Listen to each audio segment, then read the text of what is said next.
The story begins with an illustrated book page featuring a fox. A storybook illustration shows a headless man in a brown vest. Julie explains he will record a podcast due to injury. He checks the camera angle while continuing to read the book. The lilac-haired man smiles gently after reading throughout the entire afternoon. He walks through his kitchen looking forward to a cold beer. Shocking news on his laptop causes him to drop his drink. He panics as the beer spills directly onto his open laptop.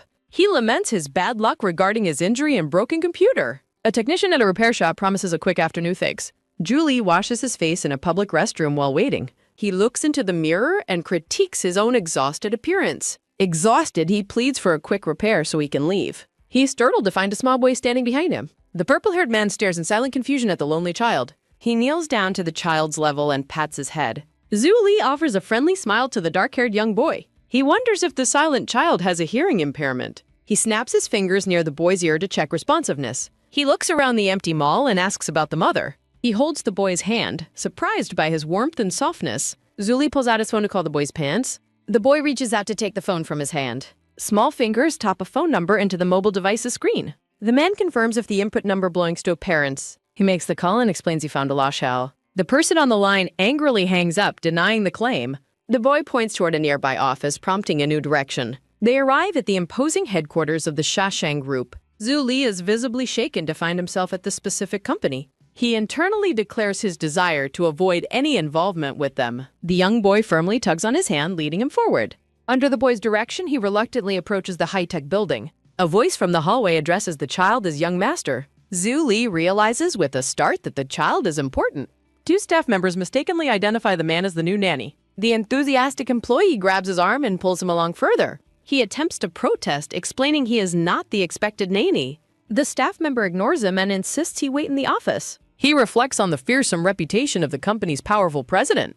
Terror and cold sweat grip him as he stands in the hallway. The pair is led into a large modern reception lounge area. The employee excuses herself for other work, leaving him stranded there. He looks down at the boy, who is still clinging tight. Julie tries to leave the child to wait for his father. An elevator chime startles the man as he prepares to exit. The elevator doors slide open to reveal an imposing suited figure. Julie's entire body begins to tremble with intense visible fear. The tall stranger halts in the room, looming over the man. A masked man with gold chains stares down at the terrified visitor. The masked man stares down with intense, narrowing red eyes. Julie realizes the man has never taken him seriously. Fear and cold sweat overcome the lilac-haired man. The tall stranger identifies the visitor, stating, "It's you." Julie asks the man to repeat his words in disbelief. He nervously clacks his spoon against his coffee cup. Madame Ning proposes a bond with Song Bolao for a negotiable price.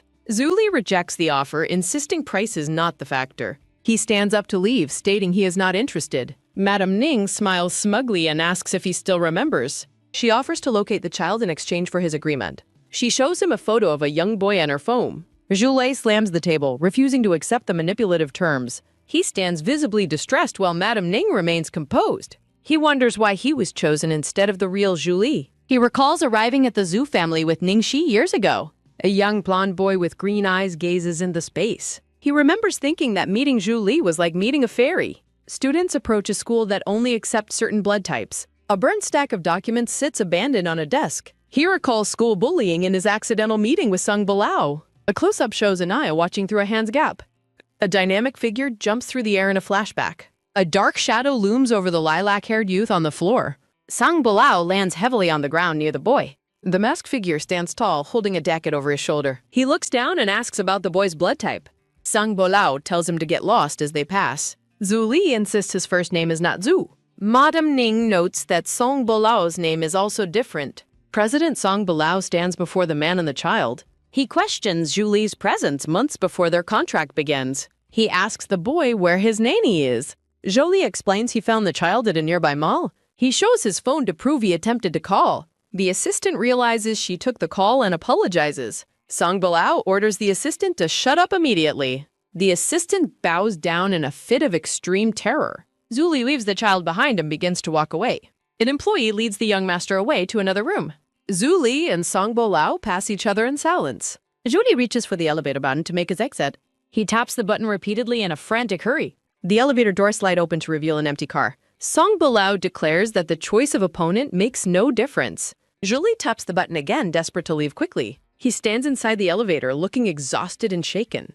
The doors close, finally providing him with a moment of privacy. He collapses against the elevator wall, huffing in relief. Zuli reveals he intentionally scarred himself to cover surgical marks. Madam Ning's slap in a flashback feels like a piercing sword.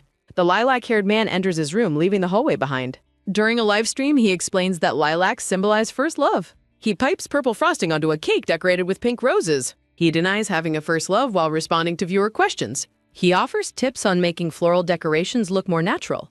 A close-up of his purple eye reveals a moment of shock. He remains speechless, his mouth slightly agape in sudden surprise. A chibi version of the man prioritizes his income above all. He ends the stream, inviting viewers to his Amber feed. His mobile phone begins to ring loudly on the kitchen counter. He answers an urgent call regarding a ceremony next month. Sweat beads on his face as he listens to the instructions. He arrives at a skyscraper where the assistant welcomes him. The green-haired assistant directs him to where President Song waits. She explains the office layout and the president's living quarters. He enters the room as Song Bolao stands facing away. Song Bolao questions his lack of knocking while unbuttoning his shirt. He apologizes as Song Bolao instructs him to try on a suit. He feels conflicted about changing without any privacy in the room. He feels the weight of intense stares while standing shirtless. He struggles with a time before accidentally tripping toward the president. He falls against Song below, leading to a tense, close encounter. He is momentarily distracted by the scent of the man's cologne. The dark-haired man lets out a small, mysterious chuckle at the incident. He quickly backs away, worried about the president's notorious temper. Song Bolao adjusts his own tie and questions the visitor's competence. He looks down nervously while fumbling with his shirt collar. Song Bolao pulls him closer by the tie to help him. Close-up hands adjust the collar of his white dress shirt. Their hearts race as Song Bolao ties the formal necktie. The president finishes the task and tells him to turn around. He hurriedly puts on a matching white jacket under instruction. Song Bolao stands ready in a black suit with gold details. The two men stand together, both dressed in formal attire. Song Bolao looks sharp and commanding in his dark uniform. Zhu Li feels visibly anxious in his oversized white suit. Song Bolao casts a sidelong glance toward the smaller man. Zhu Li peeks back, noting that the suit doesn't fit well. He feels ridiculous, like a child playing dress-up in adult clothes. Song Bolao promises a tailor and explains his business motivations. The president warns him to follow orders and avoid causing trouble. He quietly acknowledges the command, feeling the weight of the deal. Song Bolao dismisses him, telling him to leave the suit behind. He leaves the office silently as Song Bolao remains seated. He stands alone outside the massive corporate headquarters at night.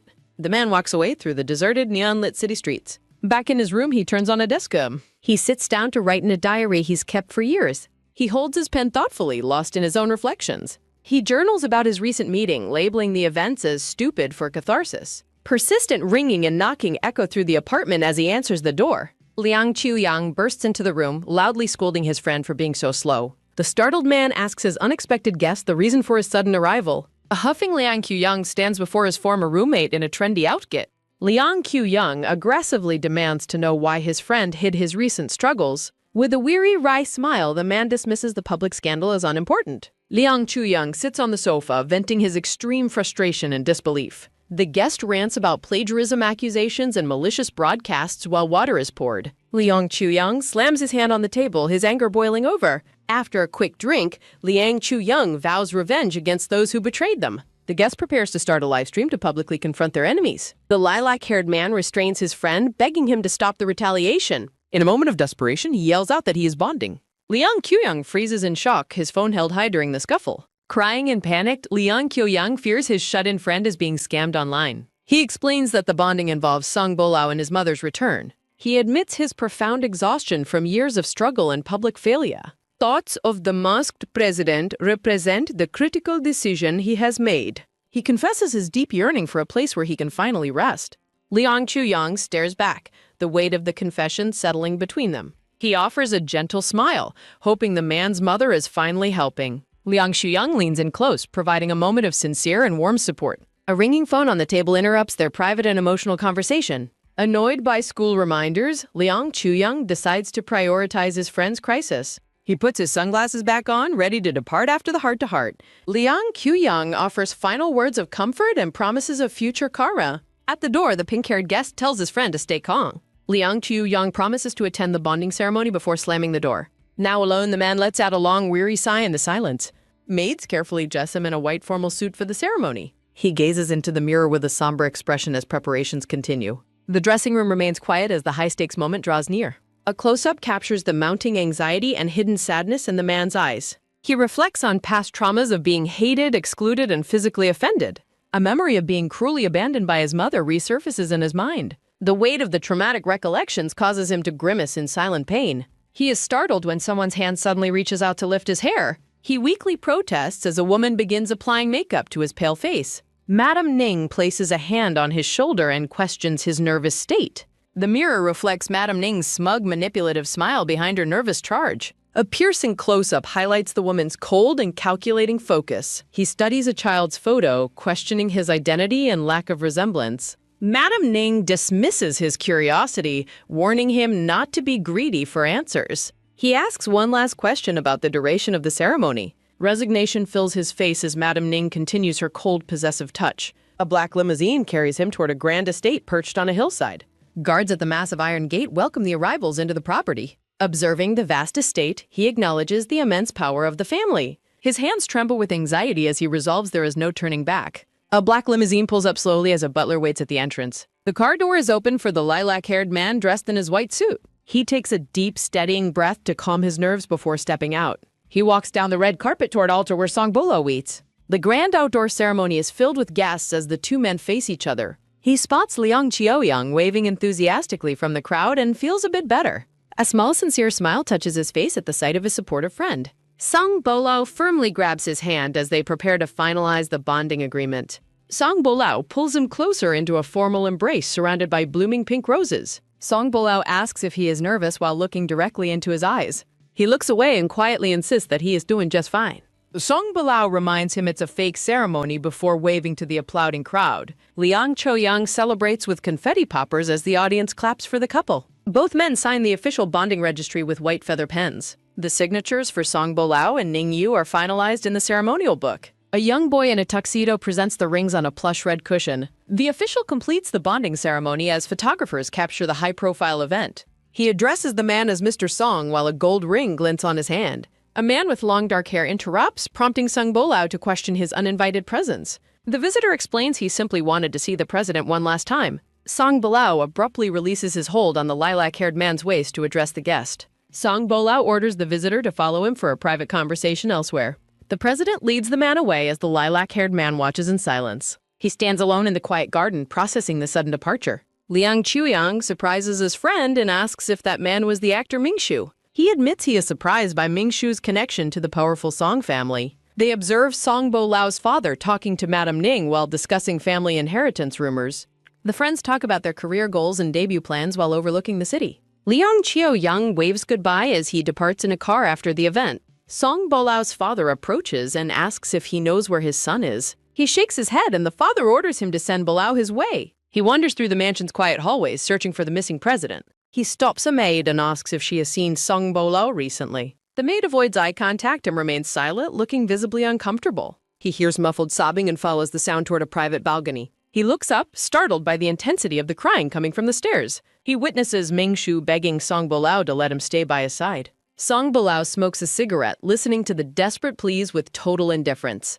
Songbolo aggressively rejects the man, declaring their past relationship was purely physical. Mingshu flees in tears as the lilac-haired man realizes he has seen too much. A tense visual exchange highlights the sorrow of one man and the shock of another. Songbolo notices his presence and demands to know why he is there. He quickly explains that Songbolo's father is searching for him. Songbolo gives a curt acknowledgement before turning back toward the balcony. Songbolo's red eyes reflect the lilac-haired man standing in the doorway. The president stands alone, overlooking the festive garden party below. Fireworks explode in the night sky as he makes his quiet exit from the scene. Songbolo remains on the balcony, watching the fireworks with a somber expression. He walks down the dark stairs, his silhouette reflecting his inner turmoil. He waves a final goodbye to the remaining guests as the long night ends. Madam Ning praises the lilac-haired man's cooperation and suggests maintaining contact.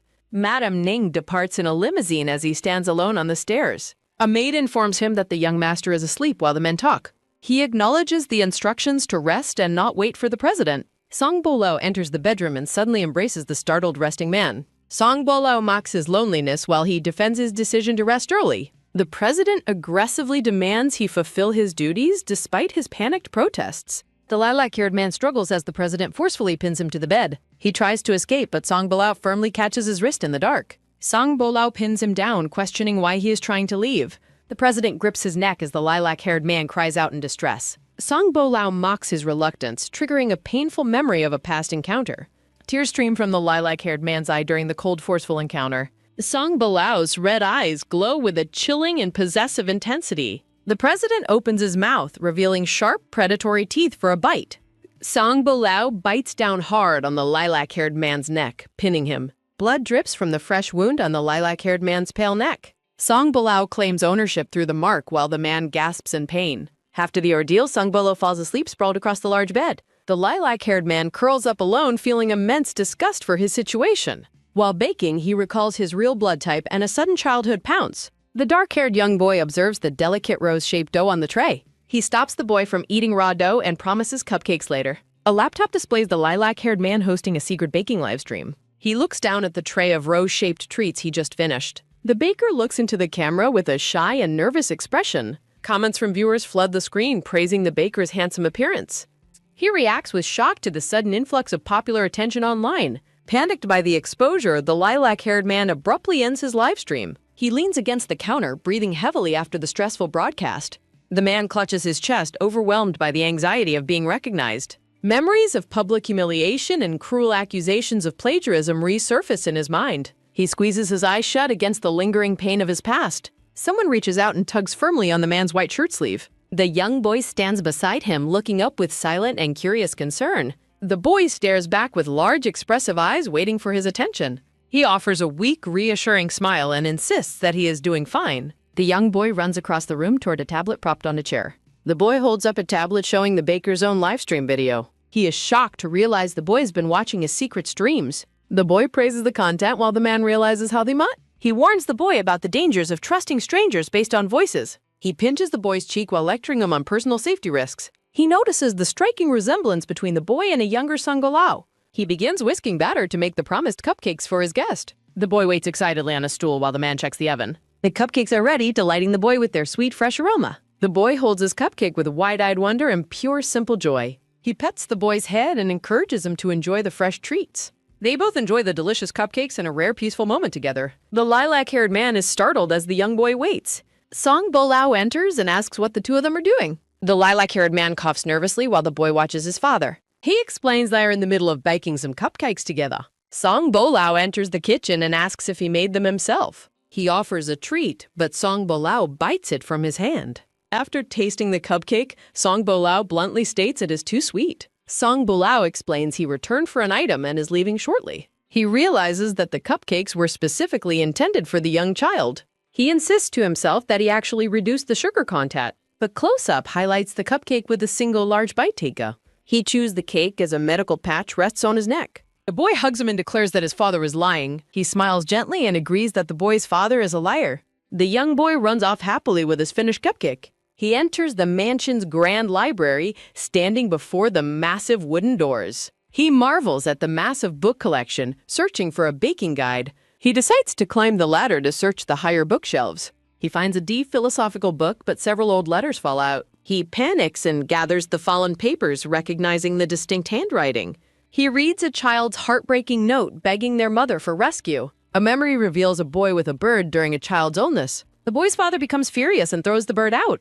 The boy weeps over the bird's body, vowing to hate him. Narrated text explains a complex past deal involving Luo Qing'e. The Luo family's prejudice against certain blood types caused a rift. A photo reveals a forced bonding plan with a man named Sha Chao. Luo Qinghe was trapped for a forced encounter over 3 nights. The forced bonding resulted in the eventual birth of Song Bolao. A young child watches as a man and woman depart. He realizes Song Bolao was once just as helpless and desperate. He is startled by a voice outside searching for Ning Yu. He turns as a maid directs the president toward the library. Song Bolao enters the library wearing a black mask and suit. Song Bolao slides a tablet toward him and demands he look. He is visibly shaken by the news reports shown on the screen. Song Bolao calls him interesting for hiding his identity while live streaming. He panics and explains his face appearing on stream was accidental. Song Bolao demands the truth regarding the public copycat baker accusations. He prepares to recount the painful story of his past career. After dropping out of school, he found a job as an apprentice. He worked for 5 years under the tutelage of Master Shu. Master Zhu yelled at his son, favoring Ningyu's superior talent. The master's sudden illness forced Ningyu to take his place. Ningyu and a colleague traveled to France for a competition. He designed an elaborate dragon palace cake for the ocean theme.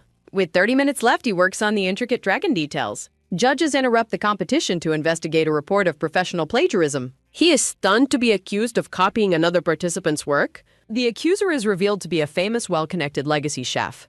In a memory, Xiangping accuses Ningyu of using improper methods, while Ningyu wonders why their cakes look identical.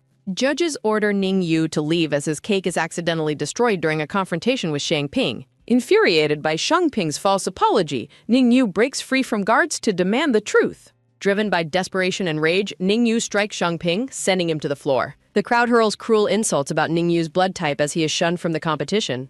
Disgraced and alone, Ningyu loses his baking license while his rival claims the championship title. Returning to the present, Song Bilao questions why Ningyu allowed his enemies to go unpunished. Ningyu laments that he has no evidence to prove the theft of his work. Song Bilao looks at Ningyu with pity, calling his past self foolishly naive. After his license was revoked, Ningyu turned to live streaming until his rival resurfaced to ruin him again. Song Bilao mocks Ningyu's failure, reminding him of their forced bonding encounter in the past. Ningyu clenches his fist as he struggles to find the words to respond.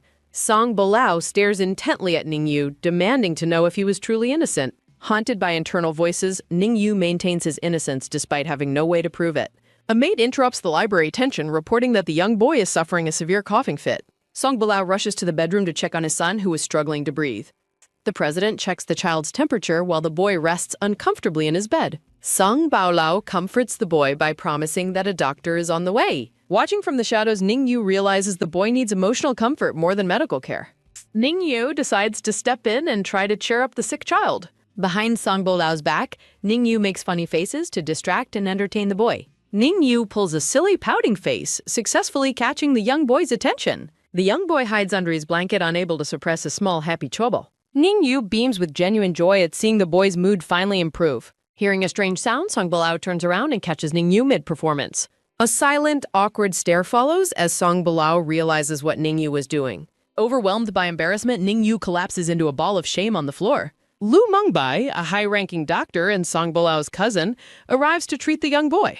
After examining the patient, Luo Mengbai diagnoses seasonal asthma and agrees to stay for observation. Song Bilao instructs Ningyu to help Aunt Ju prepare a room for the visiting doctor. Aunt Ju enthusiastically praises Luo Mengbai's expertise in ABO research and blood type studies. Ningyu asks the excited housekeeper to help settle the doctor into the guest room.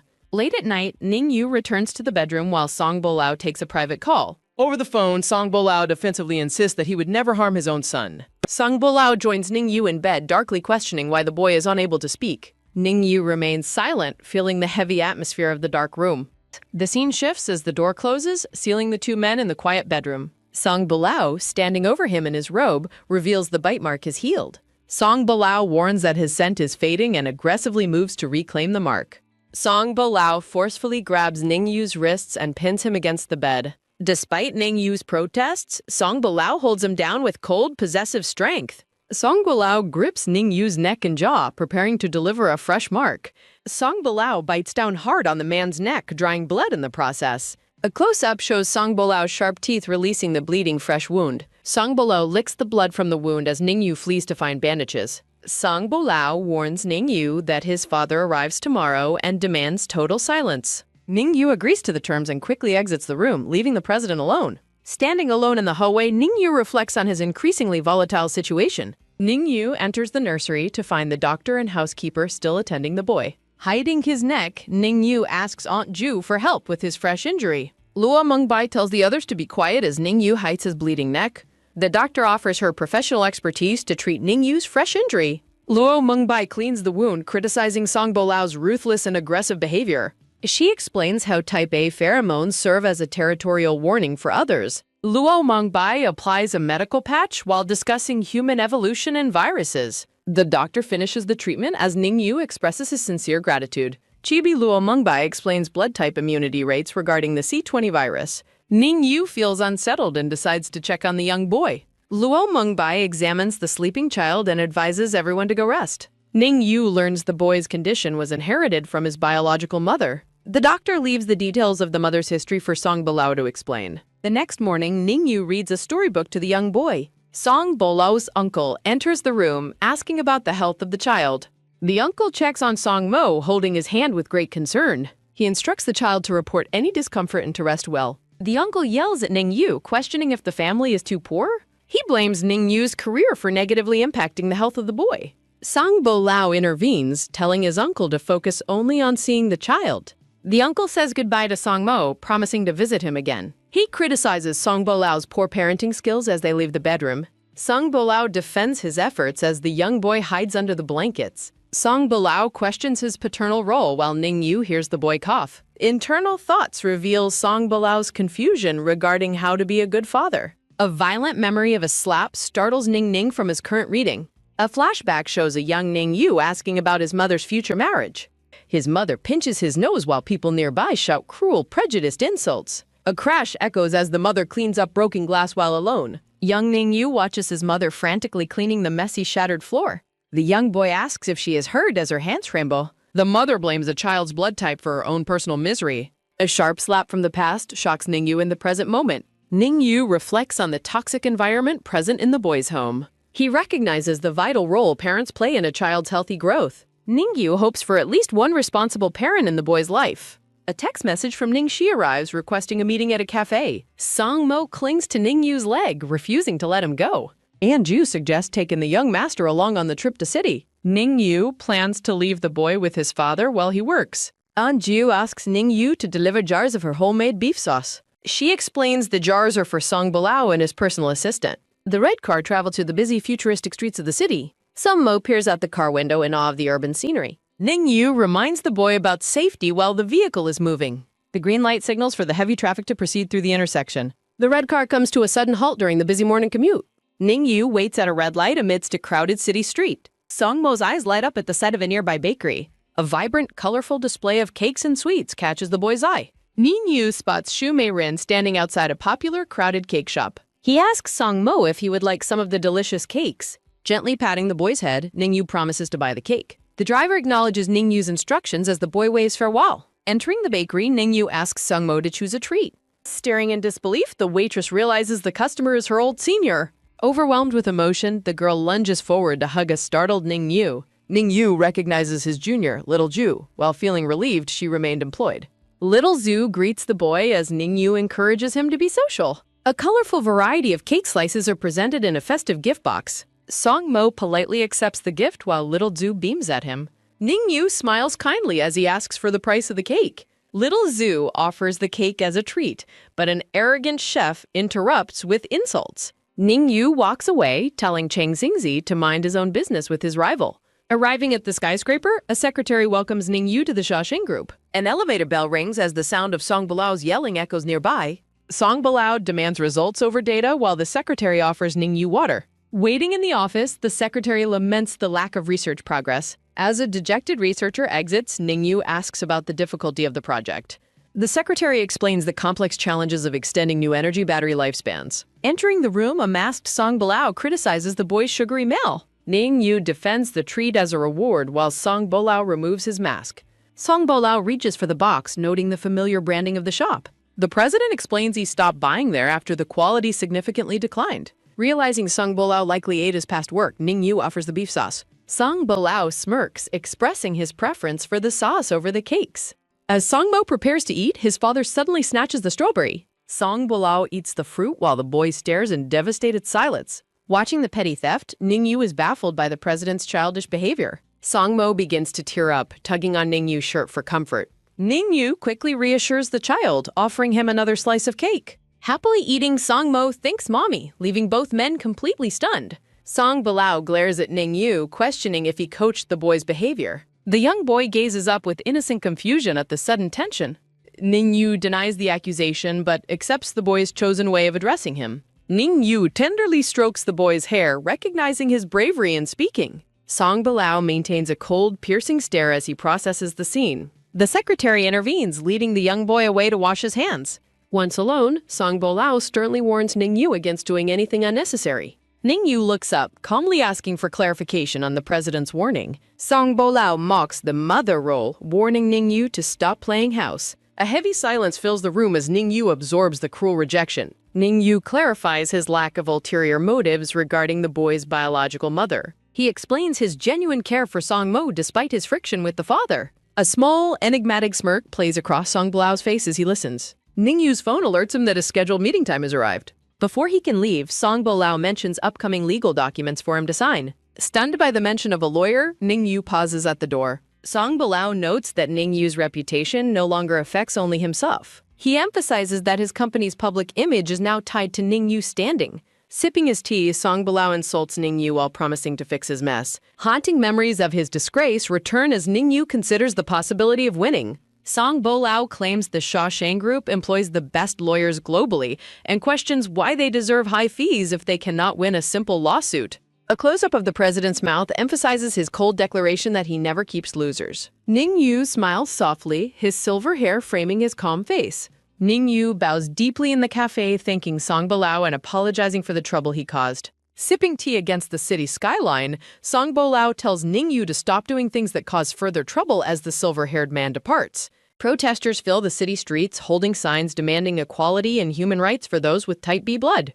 Walking past the demonstration, Ning Yu remains silent as activists shout for justice and fairness. Startled by a sudden hand, Ning Yu receives a flyer promoting the equality movement for type B blood. A female activist pleads for support, arguing that society is being fundamentally unfair to their kind. Ning Yu takes the flyer with a polite acknowledgement while the woman continues her passionate protest. Standing alone by a glass door, Ning Yu quietly studies the contents of the Justice Movement flyer. Entering the quiet cafe, Ning Yu finds Ning Shi waiting at a table overlooking the ongoing protests outside. Placing the flyer on the table, Ning Yu offers a sincere apology for his late arrival. Ning Yu takes a seat and politely orders a glass of lemonade from the nearby waiter. Ning Shi dismisses the protest movement as a waste of energy, claiming it would have succeeded by now if it were effective. Gripping his arm, Ning Yu expresses his fear that those with type B blood are being left completely hopeless. Ning Shi explains that type A and type O blood types are immune to the C20 virus and will always produce immune children. Sipping her tea, Ning Shi coldly notes that type B individuals lose their value after childbirth and are easily controlled by type A marks. Looking into her cup, Ning Shi questions if type B people deserve elimination due to their perceived inferiority in fitness and intellect. Ning Yu remains silent, his hand clenching the table as he processes her cruel perspective. Ning Yu argues that society cannot function without the vital contributions and labor of those with type B blood. Ning Shi mocks his naivety, comparing the potential disappearance of type B blood to the extinction of dinosaurs or the death of those with AB blood. Clenching his fist, Ning Yu insists that type B people perform the essential jobs that other blood types refuse to do. Reflecting on his past, Ning Yu recalls the systemic discrimination that made it easy for Cheng Xingze to frame him. He considers how type A and O blood types control wealth and rights while type B people struggle for daily wages. Seeing Ning Shi as a reflection of his own past self, Ning Yu recalls writing similarly depressing thoughts in his diary. Ning Yu realizes that while Ning Shi has surrendered to despair, he is still desperately struggling against the harsh reality of their world. Shards of glowing light drift through a dark ethereal void. Abandoning the argument, Ning Yu sighs and suggests they move on to the actual business at hand. Ning Shi reveals the child is named Yu Yu and has been placed with a type B family she visits occasionally. A look of shock crosses Ning Yu's face as he asks if the boy knows about his existence. Ning Shi claims the boy frequently asks about his father and pressures Ning Yu to finally reveal the man's identity. Ning Yu avoids her gaze, claiming he doesn't know the father's identity while characterizing the birth as a valuable opportunity. When Ning Yu asks to see the child, Ning Shi reminds him of their 6-month agreement and asks if he feels regret. With a smug smile, Ning Shi insists that she will only keep her promise if Ning Yu upholds his end of their deal. Ning Yu is devastated to realize that Ning Shi views their relationship solely as a business transaction rather than family. Ning Shi offers a video call as a compromise, to which Ning Yu desperately and immediately agrees. Ning Yu checks his phone calendar as he anxiously asks when the next opportunity to see the boy will be. Reflecting on recent events, Ning Yu is glad to finally have some personal space while Song Bolao is away in the city. Birds chirp on a sunlit branch while Ning Yu sleeps peacefully in his bed. Waking to the bright morning sun, Ning Yu is startled to see a familiar figure sitting in the room. Startled, Ning Yu asks when Song Bolao returned, and the president calmly replies that he has been there for half an hour. Rubbing his eyes in confusion, Ning Yu wonders aloud why the president didn't wake him up upon arrival. In a small, simplified scene, Song Bolao sits composed while Ning Yu scrambles out of his bed in a panic.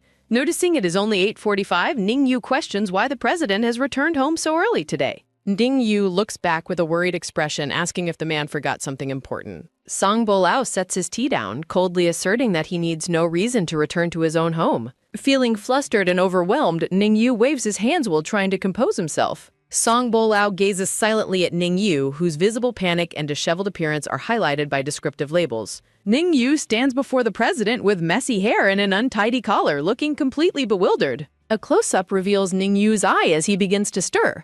Song Bo-lao orders the silver-haired man to prepare for an afternoon outing. Panic ensues as Ning Yu realizes he is missing one of his shoes. Searching under the bed, Ning Yu asks where they are going today. The silver-haired man becomes increasingly frantic while the president remains silent nearby. Song Bo-lao produces the shoe and announces their destination is the orphanage. The president holds out the missing shoe to the bewildered silver-haired man. Ning Yu reacts with pure shock at the mention of the orphanage. En route, Song Bo-lao warns Ning Yu to maintain absolute respect during the visit.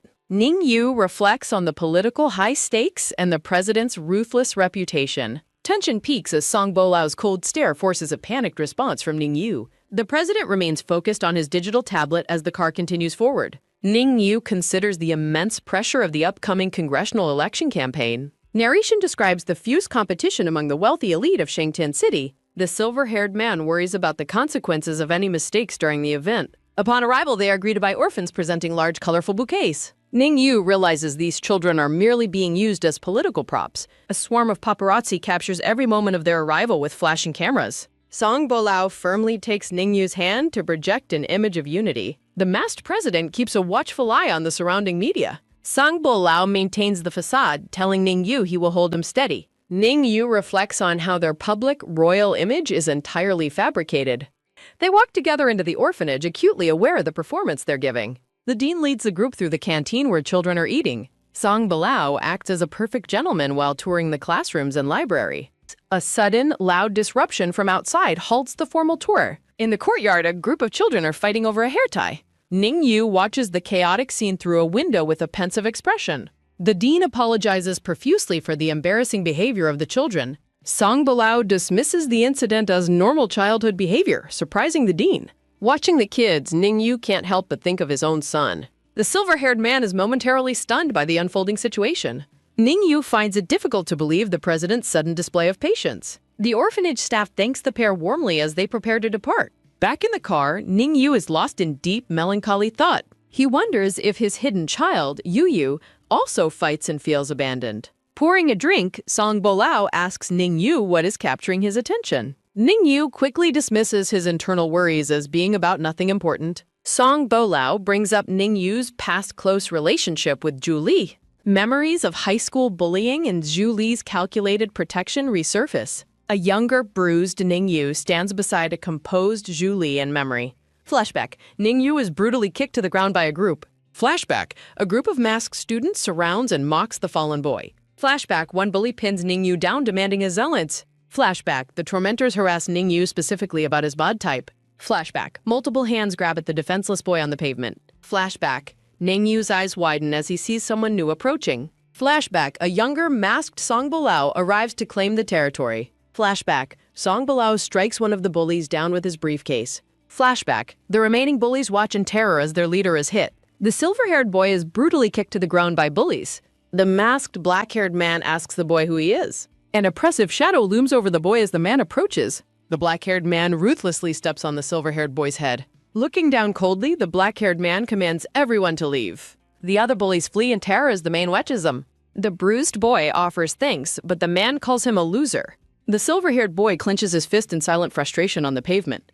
A grand multi-story mansion stands silent under the dark night sky. The silver-haired boy walks past the blonde-haired man sitting inside. The blonde-haired man calls out to Ning Yu as he retreats. Outside the room, the blonde-haired man hears Ning Yu coughing piteously. From his bed, the pained boy claims he is just tired. Ning Yu tells Zhu Li to leave so he can sleep. A silhouette illustrates the intense tingling sensations wrecking the boy's body. Ning Yu sits on the floor, startled by sudden clicking noises. The silver-haired boy begs for the pain sensations to stop immediately. The blonde-haired man opens the door and taps the light switch. Entering the room, the blonde-haired man finds Ning Yu on the floor. The blonde-haired man asks Ning Yu who was responsible for hitting him. Ning Yu claims it was an accident, but the man threatens investigation. Panicking, Ning Yu shouts a refusal as the blonde-haired man watches. The silver-haired boy violently shakes off the blonde-haired man's concerned touch. The blonde-haired man insists on helping while Ningyu recounts his story. A close-up reveals the blonde-haired man's shock at hearing Song Bilao's name. Ningyu denies being close with the man Zuli calls arrogant. 7 years ago, the silver-haired boy enjoys lunch on a sunny rooftop. The boy's peaceful rest is interrupted as a dark shadow looms over. Song Bilao presses the boy down, suggesting he should sleep longer. Song Bilao accuses the boy of stealing his territory and being trash. Ningyu realizes with shock that Song Bilao cleans the rooftop's garbage. Releasing his grip, Song Bilao mentions that Julie handles things. Song Bilao stands tall and asks why the boy hides there. Tidying his lunchbox, the silver-haired boy explains the rooftop is quiet. Song Bilao agrees the quiet is perfect for skipping class and sleeping. Song Bilao points out where the boy was almost stripped previously. The silver-haired boy remains silent as he looks through the fence. Ningyu turns back and asks the black-haired man what he wants. Song Bilao demands a tribute for future rooftop use and throws paper. The black-haired man tells the boy to dispose of the garbage. The silver-haired boy looks down at the discarded paper in confusion. Opening the paper, the boy wonders how the man finished his cookies. Ningyu concludes that the school's top dog has a sweet tooth. The boy becomes obsessed with baking to maintain his rooftop access. Holding a box of treats, the boy prepares to enter the rooftop. Ningyu prepares a tribute bag every time he visits the rooftop. The silver-haired boy sets down a tribute that the man later collects. The two students stay in their own spots, barely interacting at all. Mingyu waits on the stairs for Song Bilao to depart first. Song Bilao mocks the friendship and asks if the replacement was planned. Song Bilao mocks Ningyu's successful scheme while the boy remains silent. Aggressively grabbing his arm, Song Bilao demands a response from Ningyu. The black-haired man exerts painful pressure on the boy's slender arm. Song Bilao shouts, questioning why the silver-haired boy has suddenly become mute. Ningyu admits he conspired with Zuli to achieve his goals. Song Bilao asks if he is a scumbag, shocking the boy. Releasing his grip, Song Bilao hears Ningyu's resolve to seal their deal. Ningyu coldly accepts the labels of being shameless, scheming, and a scumbag. Ningyu realizes this acceptance is his path to living peacefully together. Song Bilao stays in the city for days after their orphanage visit. Lawyers discuss seeking apologies and monetary compensation for Ningyu's past reputation. After years of being called a copycat, Ningyu demands every form of restitution. The legal team is visibly startled by the boy's firm, multifaceted demands. The lawyers agree to fight the lawsuit for reputation infringement and competition. They promise to succeed for both Ningyu and President Song's sakes. Ningyu feels a sense of security knowing Song Bilao cares for him. Song Mo enjoys field observation homework while Ningyu watches him fondly. They examine photographs of nature that the young boy captured for school. Song Mo identifies a mother bird feeding its chicks in a nest. Ningyu gently suggests the bird in the photo could be a faller. The young boy wonders if he will ever have siblings like birds. Observing the frail boy, Ningyu reflects on Song Mo's immense loneliness. Ningyu asks Song Mo if he would like to have a brother. The silver-haired man promises that his own son will soon join them. They share a pinky promise to bring the big brother home soon. Overjoyed by the news, Song Mo expresses his love for his future brother. Ningyu picks up the happy child, sharing a moment of pure affection. Embracing the boy, Ningyu reflects on the unexpected joy of being loved. A maid interrupts their bonding to deliver Ningyu's incessantly ringing phone. Ningyu finds 20 missed calls from his friend Liang Kuya. Excusing himself, Ningyu asks the maid to stay with the young boy. Liang Qiang urgently reveals that Mingshu attempted suicide by overdosing recently. Liang warns of impending media scandals and fan protests against the Shasheng group. Unaware of the situation, Ningyu promises to investigate and call Liang back. Hanging up, Ningyu expresses shock at being caught in an industry scandal. Ningyu contacts President Song's office to confirm the details about Mingshu. The assistant explains the news is suppressed, but Song Bilao was brutally whipped. Ningyu is horrified by the mental image of the president's bloody punishment. Desperate, Ningyu asks if anyone attempted to stop the violent physical abuse. The assistant reveals Song Bilao forbade intervention during the 100-lash punishment. The silver-haired man stands in stunned, silent disbelief at the revelation. Processing the news, Ningyu ends the call with a troubled expression. Ningyu quickly informs Aunt Ju of the president's imminent return and condition. A car arrives at the mansion as Song Bilao returns late at night. Entering the hall, the president questions why they are waiting for him. Song Bilao ignores them, heading upstairs while Ningyu follows him in concern. The president stumbles against a wall, his composure failing due to his injuries. Ningyu realizes the man is faking strength and offers his physical assistance. Song Bilao violently rejects the offer, shouting at Ningyu to not touch him.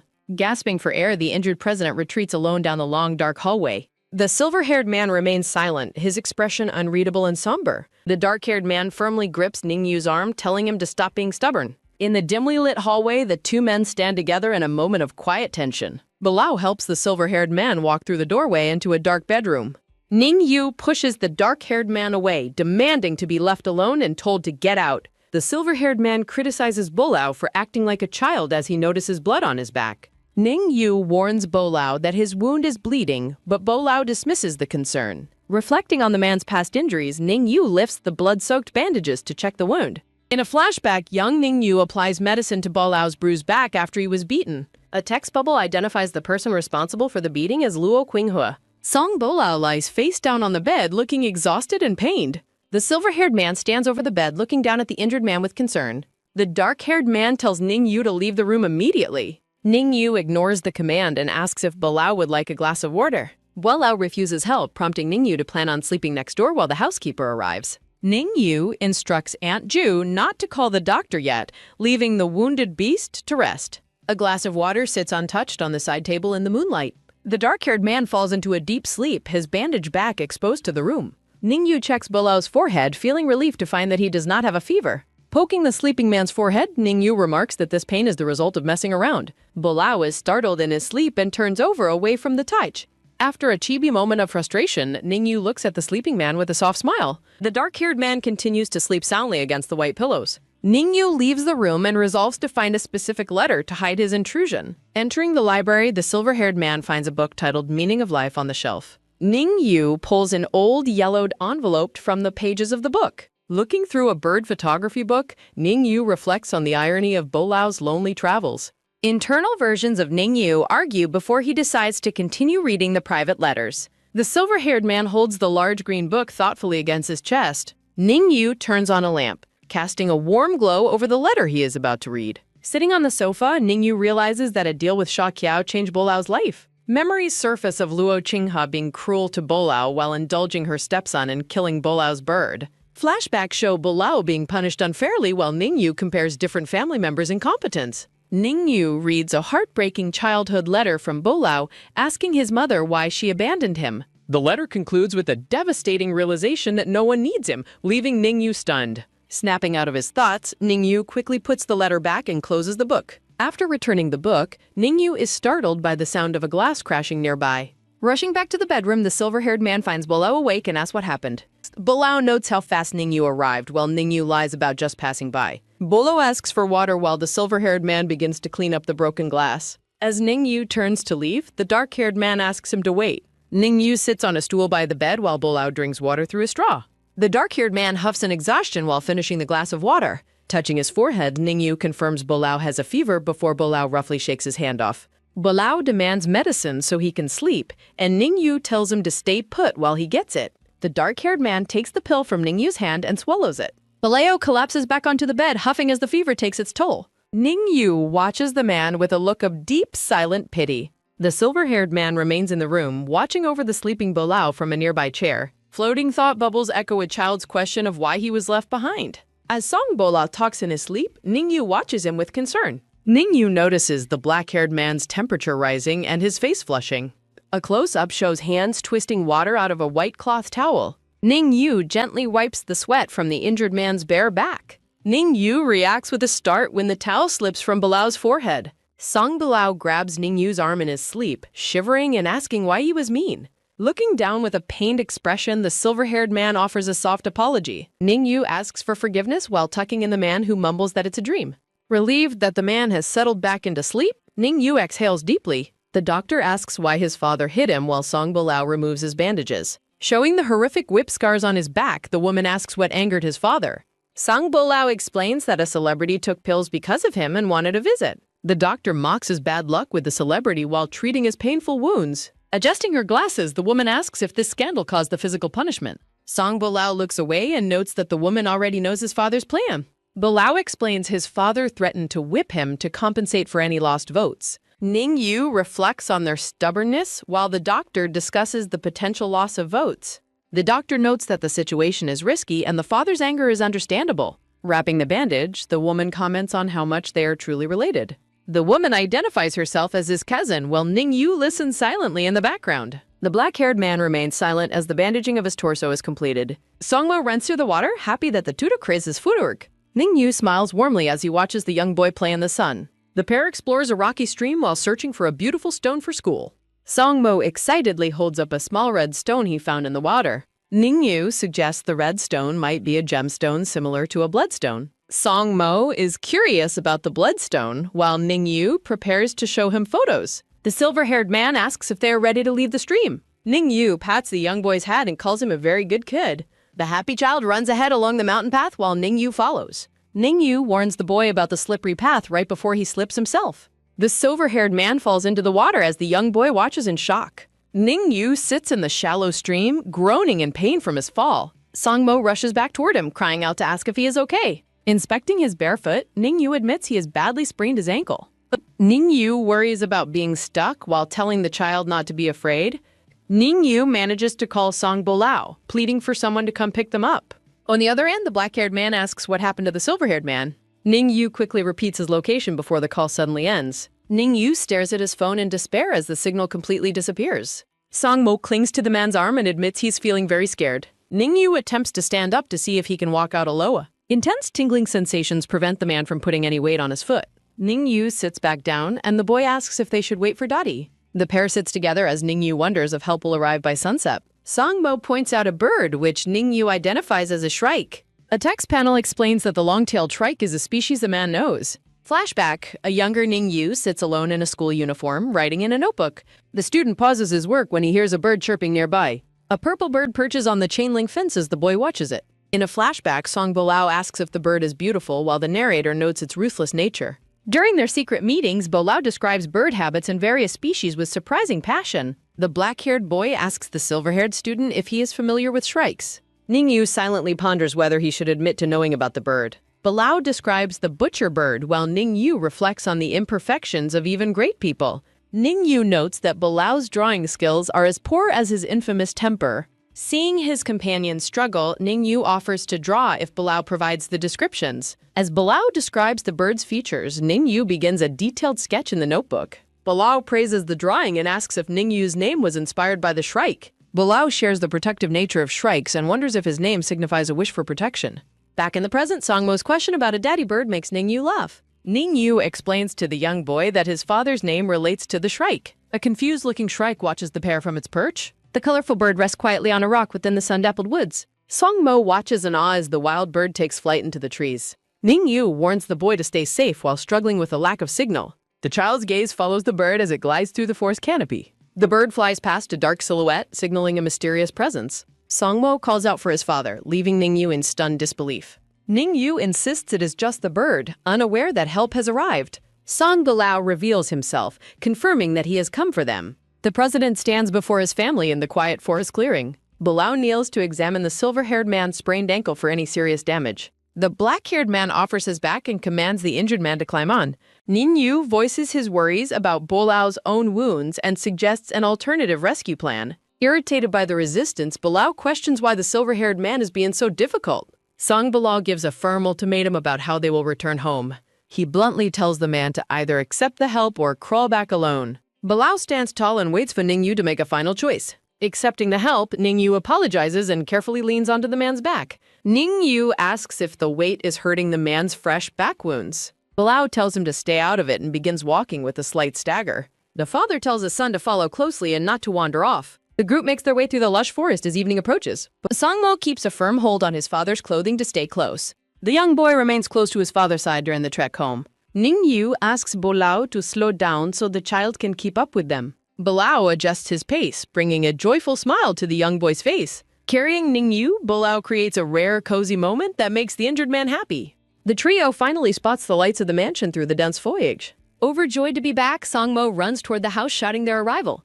Ningyu expresses his deep gratitude for the man's rescue effort. The silver-haired man thanks Bolao again for physically carrying him the whole way. Bolao claims his only concern was the safety of the young child. He warns that flattery won't change his low opinion of the silver-haired man.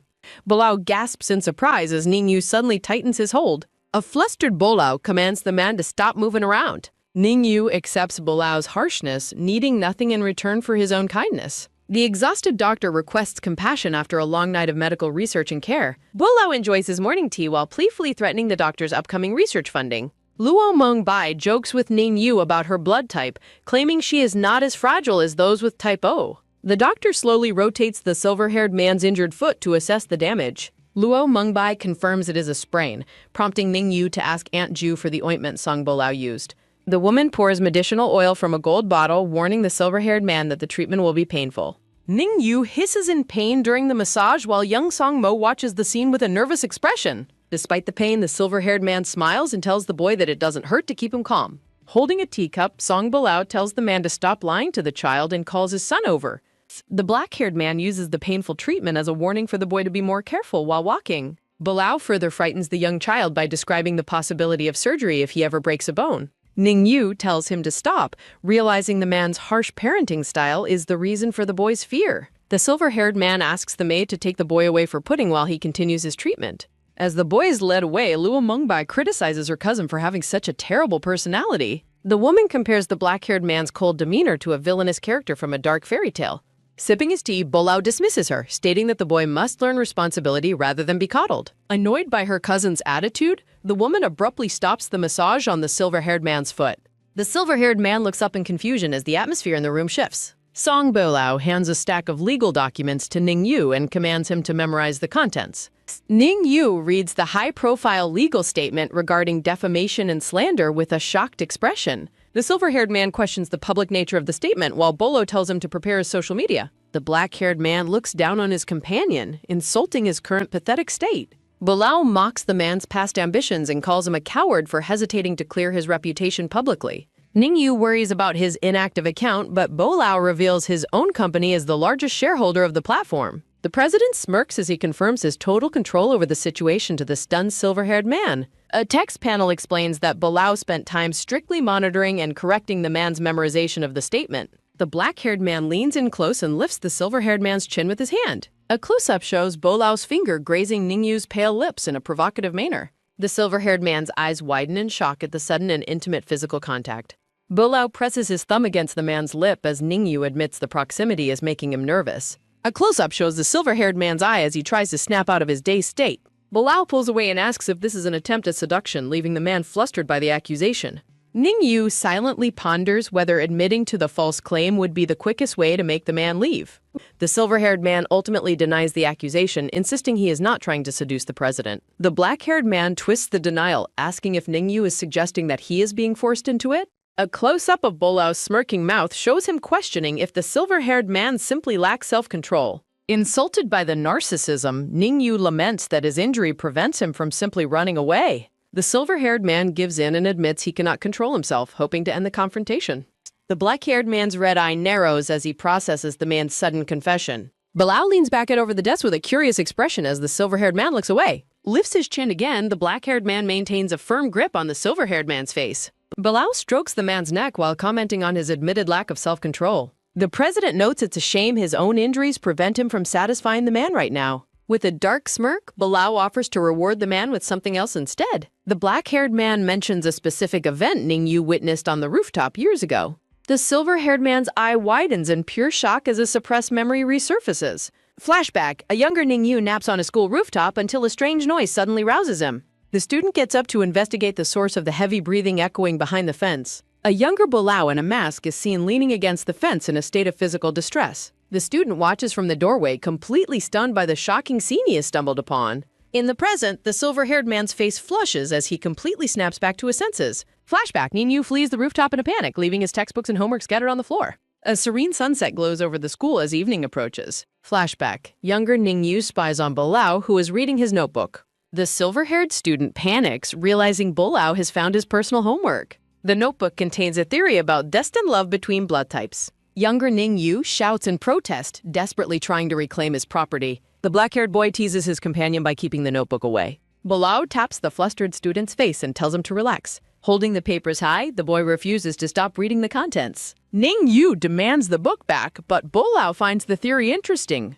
Bolao mocks the idealistic quote about soul connections despite physical disabilities. The silver-haired boy stands his ground, defending the truth of the text. Ning Yu explains historical restraints while Bolao questions the perfection of others. Clutching his homework, Ningyu claims he has successfully adapted to everything. Ningyu vows that hard work could overcome any fate or love. Back in the present, a film crew prepares for a public statement. An assistant readies Ningyu, who looks apprehensive about the filming process. A close-up captures the silver-haired man's intense gaze and rising nerves. The study room desk is set for the upcoming legal announcement. A hand gently touches the man's silver hair before the broadcast begins. Bao Lao looks down at Ningyu, his expression calm and authoritative. Ningyu turns away, his face blushing from the sudden physical proximity. Bao sets a short timer for the man to finalize his preparations. The president mentions a past bakery case while reviewing files on his laptop. An assistant informs President Song that it is time to start recording. Bolao asks if he is ready as the 3-second countdown begins. Ningyu takes a deep breath, steeling himself for the public address. The silver-haired man faces the camera to deliver his formal legal statement. He declares his intent to sue those responsible for the malicious defamation. Ningyu vows to clear his reputation and defend his rights publicly. Bolao monitors the feed, making the man feel like a debuting performer. An assistant hands Bolao a tablet as he concludes the successful show. The crew departs while Bolao offers brief praise for the man's performance. Bolao allows Ningyu to resume streaming but mentions his father's expectations. The black-haired man places a firm hand on the desk, demanding attention. Bolao looms over the man, questioning if he understands the current situation. The president asserts his absolute authority and demands total obedience from him. Submitting to the demand, Ningyu promises to listen only to him. Ningyu internally celebrates that his perfunctory agreement successfully ended the confrontation. Later, Ningyu meets Ningxi and watches a video of Yuyu. The silver-haired man cries while watching his son speak on the screen. On the screen, young Yuyu waves goodbye to go do his homework. Time passes in silence as Ningyu remains focused on the device. Ningxi checks her watch, signaling that their brief time is up. The purple-haired woman taps the table to get the emotional man's attention. Trembling, Ningyu begs for just a little more time with the phone. He tenderly strokes the image of his son's face on the digital screen. Ningyu tries to hold the phone back as his mother reaches out. The man pleads for a real meeting, but Ningxi snatches the phone. Ningxi promises a meeting only if he continues to obey her demand. Ningyu watches from the window as his mother leaves the building alone. Ningyu rests his hand on a blue tablecloth, appearing deeply troubled. A waiter approaches the silver-haired man and asks if he requires any assistance. Ningyu declines help while reflecting on how even a stranger notices his injury, unlike his indifferent mother. Sitting in the back of a car, the silver-haired man gazes out the window pensively. From the vehicle, Ningyu watches a young boy and his father walking past a storefront. Stepping out of the car, the silver-haired man observes that the bakery business seems unusually quiet. Upon entering the shop, a cheerful waitress welcomes him to the establishment known as Shumarin. The brown-haired waitress, Little Ju, recognizes him and hesitantly asks if he is there for a reason. With a gentle smile, Ningyu tells her he has come to purchase some cake. Little Ju asks for his flavor preference, and he requests a slice of strawberry and blueberry cake. As he waits, two bakers in the background stare at the silver-haired man with cold, unwelcoming expressions. The waitress informs him of the total price, and Ningyu agrees to team up. Little Zhu nervously asks the silver-haired man if he truly intends to file a lawsuit against them. Ningyu clarifies that he is only suing Xiangping and Chengxingze, not the shop itself. The waitress argues that those men represent the shop and a loss would ruin the business. She begs him not to destroy the master's shop, but Ningyu asks if she believed the plagiarism lies. A close-up captures the silver-haired man's eye, filled with a mix of sadness and resolve. He recalls the 2 years of being silenced and labeled a copycat without ever being given a choice. Slamming cash onto the counter, Ningyu tells the stunned waitress to keep the change. Holding his cake box, the silver-haired man apologizes to Little Zhu, but vows not to give up. Night falls over the lush green estate as the wind rustles through the trees. Ningyu arrives home with the pink cake box and is greeted by an excited Song Mo. The young boy reaches out happily, shouting for the cake he sees in the man's hand. Song Bilao commands the boy to eat his actual food first and have dessert later. The maid takes the cake from Ningyu as he smiles down at the pouting child. The three sit at a large formal dinner table as the maid serves their meal in silence. Ningyu mentions receiving an album from Liang Chuyang, the top flourishing new artist of the year. Looking up from his meal, Bolao asks whose album it is, and Ningyu explains it's a friend. The black-haired man suggests they listen to the album together since he is currently free. A gramophone begins to play the disc, sending holographic musical notes floating into the air. The album cover features the pink-haired artist Liang Qiuyang surrounded by a bed of pink roses. Bilao recalls the artist as the only friend who attended their bonding ceremony and begins reviewing the booklet. A close-up shows the black-haired man's red eye narrowing as he focuses on something within the album. The president notes with a dark tone that the artist even dedicated a specific song to Ningyu. Ningyu coughs in shock and confusion, asking what the black-haired man is talking about. The silver-haired man looks at the booklet, seeing a song titled after his own name on page 8. Bolo reads the lyrics aloud, describing a person who is depressed but full of sweetness. The black-haired man smirks and continues reading the provocative lyrics, mocking the artist's skill at seduction. Flustered, Ningyu explains they were just roommates and he only shared unsold bakery treats with him. Bolao stops him, his expression darkening as he questions the fact that they live together. The silver-haired man confirms they lived together for a few years, causing the atmosphere to grow tense. A heavy silence falls over the table as the two men stare at each other across the room. Sensing the rising hostility between the adults, young Songmo looks down at his bowl with anxiety. Bolao firmly declares that from this moment on, Ningyu is forbidden from ever seeing that man again. Ningyu finds the black-haired man's dictatorial behavior exhausting and feels too tired to argue further. Putting down his chopsticks, the silver-haired man repeats that he and the artist are strictly friends. Ningyu dismisses the jealousy, but Bolao insists that their current status makes such friendships inappropriate. The black-haired man threatens that even if the family head lets him go, he personally will not show mercy. The silver-haired man's face is obscured by his hair as he sinks into a dark, silent mood. Ningyu feels suffocated by the control of his mother, his junior's dismissal, and Bolao's absolute isolation. Ningyu abruptly leaves the dinner table, dismissing the opinions of others. Young Songmo sobs quietly, hiding his face in his hands. Walking away, Ningyu feels defeated by the weight of three people. Night settles over the landscape, visible through the large window panes. Back in his room, Ningyu pulls the covers over him so... Lying in the dark, the silver-haired man looks deeply troubled and sad. A close-up reveals his eyes shimmering with unshed tears in the dimness. A knock at the door breaks the heavy silence of the room. The maid informs him that the master has left the work. Ningyu retreats further under the blankets, seeking comfort in isolation. Bolao drives away into the night, leaving the silver-haired man feeling aggrieved.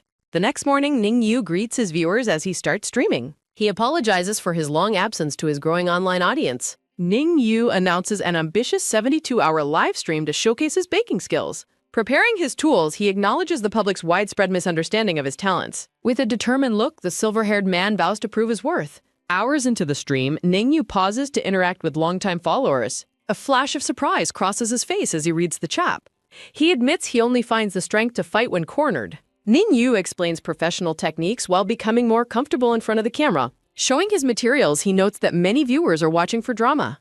The live chat displays a mix of enthusiastic support and harsh criticism.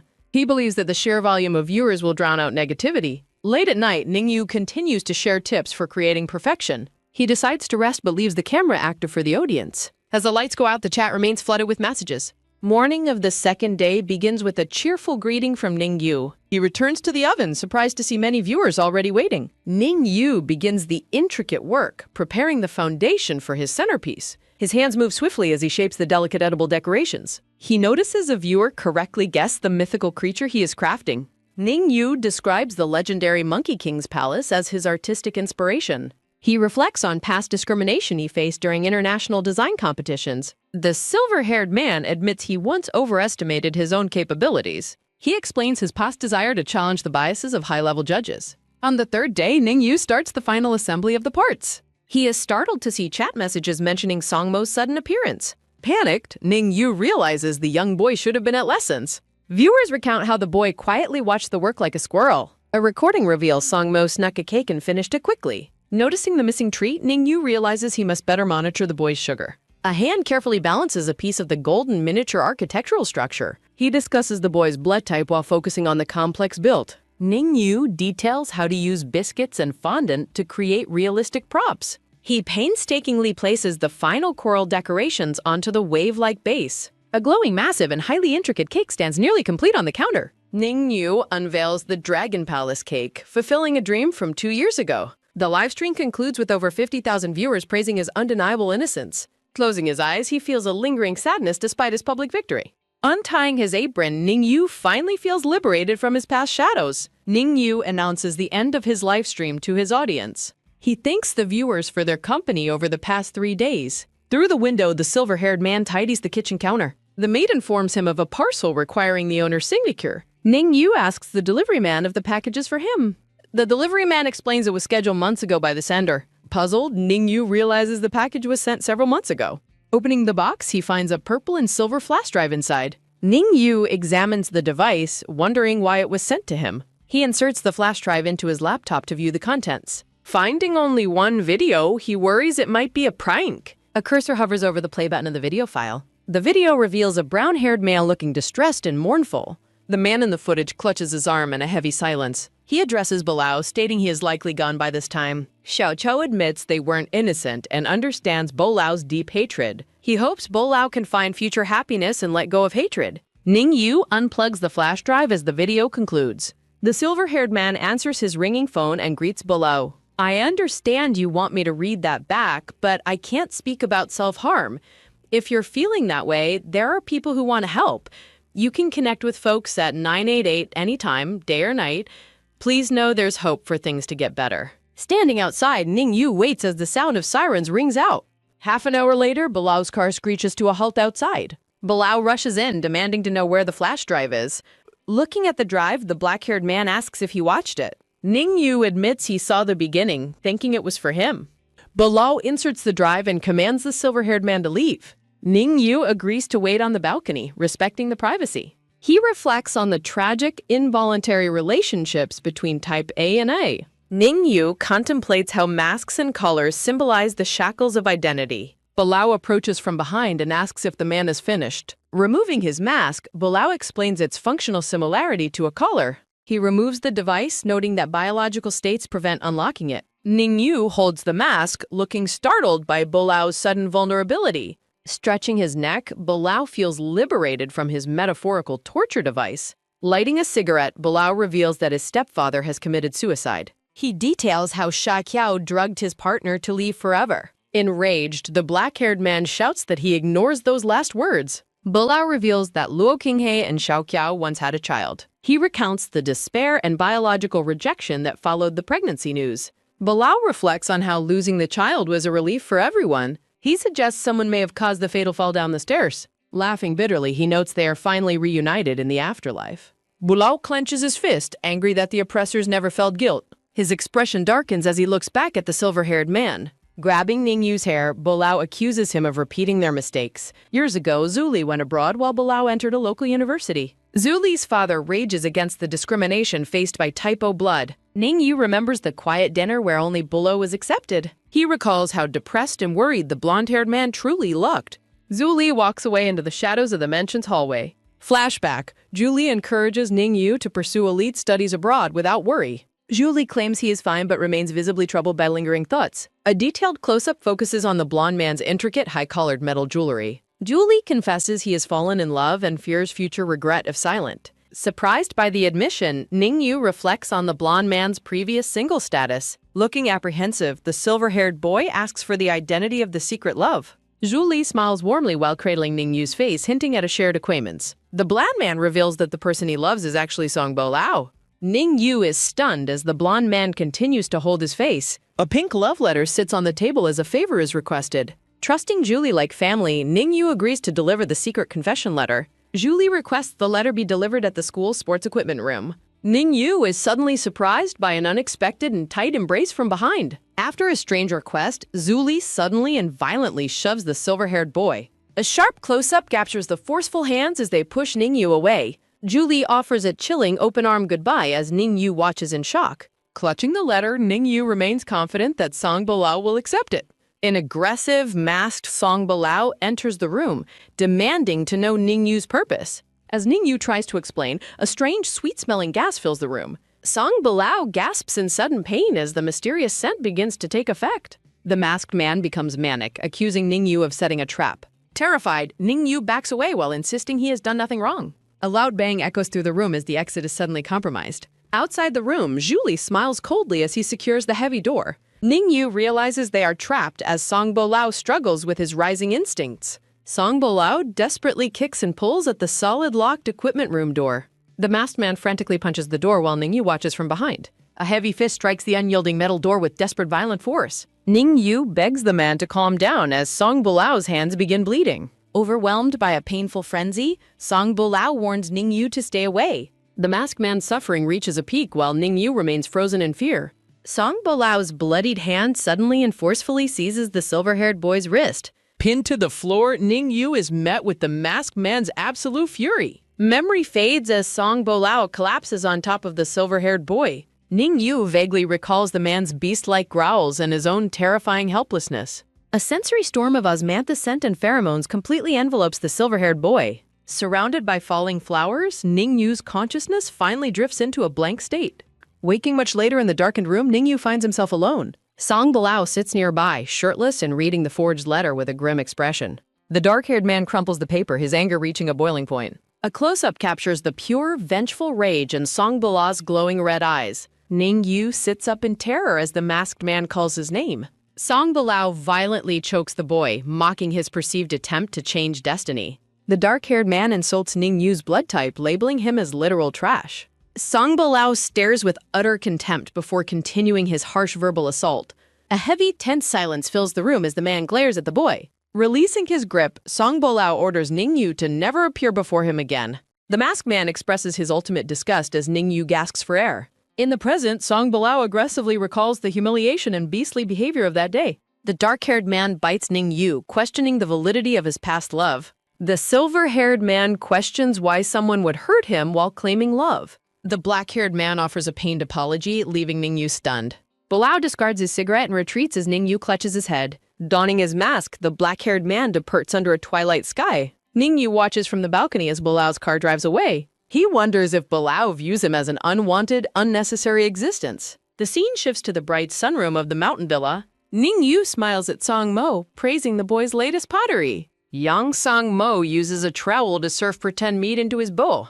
The boy happily explains he has divided the portions equally between them. Ningyu affectionately pinches Song Mo's nose, noting his increased talkativeness. Playfully growling, the brown-haired boy mimics a fierce little animal. Ningyu runs away giggling as the boy chases him through the room. The maid calls out to Ningyu as the two run outside. Reaching the boy, the silver-haired man lifts him high into the air. Ningyu gazes at the child with a gentle, warm expression. After the maid announces a visitor, Ningyu agrees to see him. A man with glasses and a shaved fade arrives at the villa. Ningyu expresses his regret regarding the current circumstances of their meeting. Shangping demands an end to the pretenses now that they're face-to-face. The man with glasses yells, demanding to know Ningyu's true intentions. Ningyu silently wipes the clay from his hands with the cloth. While Ningyu claims a clear conscience, Shangping rages about financial ruin. Zhangping insists that Ningyu would have lost the competition regardless. He rants about blood type biases and Ningyu's poor management skills. Ningyu realizes Shangping conspired to frame him to protect a fortune. The silver-haired man notes that his opponent cares only for profit. Dismissing the man as pathetic, Ningyu refuses to reconcile and leaves. Shangping aggressively grabs Ningyu's arm, ignoring a staff member's warning. The man with glasses violently shoves the intervening chef out of his way. Ningyu looks back in alarm as the physical confrontation escalates. A white cloth strikes Shangping in the face during the struggle. Ningyu narrowly dodges a strike as the brawl continues. A powerful kick sends Shangping reeling backward onto the pavement. Silhouettes depict the chaos of the fight as someone falls. The next morning, Ningyu sits with his arm in a sling. Wu Feng calls Ningyu reckless for meeting Shangping during litigation. The lawyer promises a restraining order and advises the injured man to rest. Ningyu salutes obediently, promising to avoid future danger. Using his left hand, Ningyu struggles with the inconvenience of his injury. A maid assists the silver-haired man as he prepares for a party. Feeling liberated from Bilao's pressure, Ningyu arrives at a winery. A car pulls up to the grand estate under the night sky. Li Shun greets Ningyu, preparing him for the evening's festivities. Ningyu exits the car looking elegant in his formal suit. The green-haired woman mentions that President Song has already arrived. As they discuss politics, a guard dog startles Ningyu by sniffing him. Ningyu successfully passes through the security scanners at the entrance. He admits to Li Shun that the formal occasion makes him nervous. Ningyu observes the celebrities, noting the superficial nature of the event. Secretary Li asks Ningyu to wait while she finds President Song, and the silver-haired man agrees to stay in the buffet area. Ningyu reflects on the quiet party and his hunger, deciding to make this delicious cake for Song Mo later. Zhu Li greets Ningyu, who swallows his food and recognizes the blonde-haired man as the person he knew. The two men pass each other in silence with cold expressions. A hand suddenly reaches out and firmly grabs Ningyu's arm. Zhu Li mocks Ningyu's coldness and asks why he stopped calling him bro, but Ningyu feels only disgust. Ningyu sits sobbing in the equipment room 7 years ago. Sobbing in distress, the silver-haired youth wipes his eyes while hoping for a misunderstanding. He reaches for a crumpled paper on the floor, trembling as he wonders if it is his handwriting. Realizing the canister contains typo pheromones, Ningyu looks on in shock as he recalls his previous words. Panting heavily, the student leans against the stairs while moving through the mansion. Stumbling through the hallway, he sees Zhu Li standing ahead, waiting for him. The blonde-haired boy smiles brightly and welcomes Ningyu back. Ningyu demands to know what is happening while showing the note and the pheromone canister. Zuli simply smiles and asks if the situation wasn't already obvious. Standing in the doorway, Julie admits he orchestrated everything Ningyu went through that night. The blonde-haired boy confesses that he allowed all the bullying to happen when Ningyu entered school. Julie insults Ningyu's family and blood type, questioning how he could ever be his brother. Ningyu retorts that he never asked to be brothers and reminded Zuli that he suggested it. Mocking Ningyu's mother, Julie expresses his deep hatred while holding a pen. He explains he must pretend to be a kind type O person while opening the pen device. Zuli reveals he bugged Ningyu to listen to his talk with Songbo Lao before crushing the device. Ningyu grabs Julie's shirt in anger, but the blonde boy threatens to evict him immediately. The silver-haired man's hand shakes as he reluctantly releases the frilly shirt. In the present, Ningyu cries in the shower, feeling like an unwanted blot in Julie's life. He realized that Zuli had also manipulated Songbo Lao, a truth that suddenly dawned on him. Clenching his hair in agony, he recalled how the school years had completely crushed him. Collapsed on the floor, he realized that Zuli's hatred made them all nothing more than toys. Back at the party, Zuli mockingly asks if he should be thanked for being a matchmaker. Ningyu splashes wine in Julie's face and lists his crimes of bugging and framing him. Wiping his face, Zuli mocks Ningyu's bad temper and calls him a typical histrionic. Ningyu tells Julie to mind his business, while the blonde man reflects on a failed business deal. Secretary Lee informs the silver-haired man that she found President Song and will take him there. Ningyu agrees to go while Julie watches them depart from the grounds. The two walk through a wine cellar area towards guests on a sofa. Songbo Lao invites Ningyu to sit, asking what took him so long while reaching out a hand. Ningyu is confused by the black-haired man's gentle smile and indulgence after their history of silence. The men discuss a technology-sharing agreement for batteries, with the blonde man emphasizing they are all family. A close-up shows a woman's hand stirring her champagne with a small spoon. Mr. Fan greets the crowd while guests discuss his retirement and Songbo Lao eyes a successor. Mr. Fan announces he is passing responsibility to Luo Qinghe, who thanks him and introduces himself. Songbo Lao excuses himself for a smoke, leaving Ningyu to reflect on the man's cold relationship with Luo. The blonde man asks Ningyu if he has seen Julie, suggesting they should talk more. The woman warns Ningyu not to take refuge in the wrong person as the family stands together. Narrative text explains that Ningxi will be a backup plan once they reconcile. Ningyu declares he wants nothing to do with Zhu Li before a scream echoes from an intruder. A man bursts in shouting for Type B blood supremacy and smashes a bottle of pink liquid. Guests realize the liquid contains Type O pheromones as the blonde man identifies the intruders as radicals. Guests cry out in panic as Ningyu warns Secretary Li to escape, but she is suddenly attacked. Ningyu watches in horror as Type A guests lose control from the pheromones and resolves to stop it. Ningyu strikes the intruder with a wine bottle to protect Secretary Li. The silver-haired man urges Secretary Li to run while she suggests finding the president. The radical intruder grabs Ningyu, seemingly unfazed by pain due to the pheromones. Songbo Lao intervenes, punching the assailant while Ningyu struggles with his injured hand. Songbo Lao continues his assault as Ningyu frantically tries to stop the violence. The black-haired man admits to inhaling the pheromones as Ningyu checks his condition. Ningyu asks Secretary Li to lead them to safety as they flee. Li Shun clears a path through the panicked crowd for the two men. The silver-haired man enters the vehicle and the door is slammed shut. Inside the car, Songbo Lao aggressively refuses a hospital visit and demands the hotel. The group reaches the hotel while Songbo Lao leans heavily on the others. Songbo Lao shoves Li Sin away and slams the door, leaving her baffled. Ningyu notices Songbo Lao's trembling hands and rapidly racing heart in the room. The silver-haired man is stunned as Songbo Lao pulls him into a kiss. Songbo Lao lifts Ningyu and carries him toward the bed in the room. Pinning Ningyu down, Songbo Lao asks about the intruder while Ningyu feels disoriented. Ningyu feels a burning sensation and finds himself unable to think clearly. Songbo Lao touches Ningyu's neck as they both breathe heavily in the dark. After unbuttoning his shirt, Songbo Lao notices a specific tattoo on Ningyu's chest. Ningyu panics and tries to push the black-haired man away from the ink. Songbo Lao demands to know the intended audience for the tattoo while grabbing him. The silver-haired man cries out in pain as his injured arm is gripped. Songbo Lao's grip tightens further despite Ningyu's pleas regarding his hand. Ningyu watches in shock as Songbo Lao begins to unbuckle his belt. Songbo Lao pins his wrists and leans in closer as the air thickens. With tears in his eyes, Ningyu calls out to the black-haired man. Songbo Lao holds Ningyu's head and bites firmly into his neck. Ningyu describes a suffocating sensation, feeling like a fish out of water. Ningyu scratches Songbo Lao's back as he realizes he cannot resist or escape. Ningyu wakes up at the mountain villa feeling pain across his body. Checking the clock, he is shocked to see he slept the day away. Song Mo peeks through the doorway as Ningyu notices the boy's presence. The boy runs away while Ningyu wonders about the child's strange behavior. Aunt Ju enters and is relieved to find that Ningyu's fever broke. Ningyu realizes a fever caused his extreme weakness and bone pain.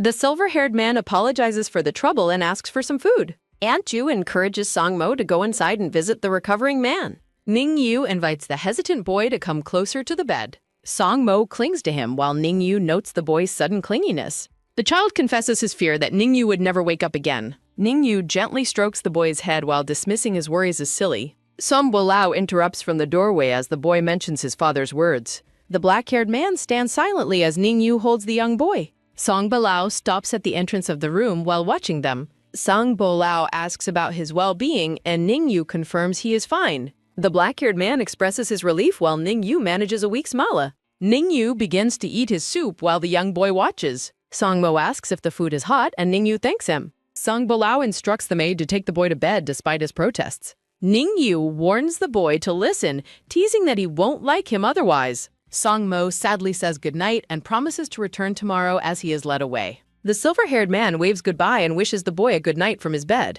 Aunt Ju leads the young boy out of the room through the open door. A heavy silence fills the room as the black-haired man sits watching the silver-haired man eat. The black-haired man maintains a serious expression while resting his chin on his hand. After the silver-haired man asks what is wrong, the black-haired man notes how well he handles the child.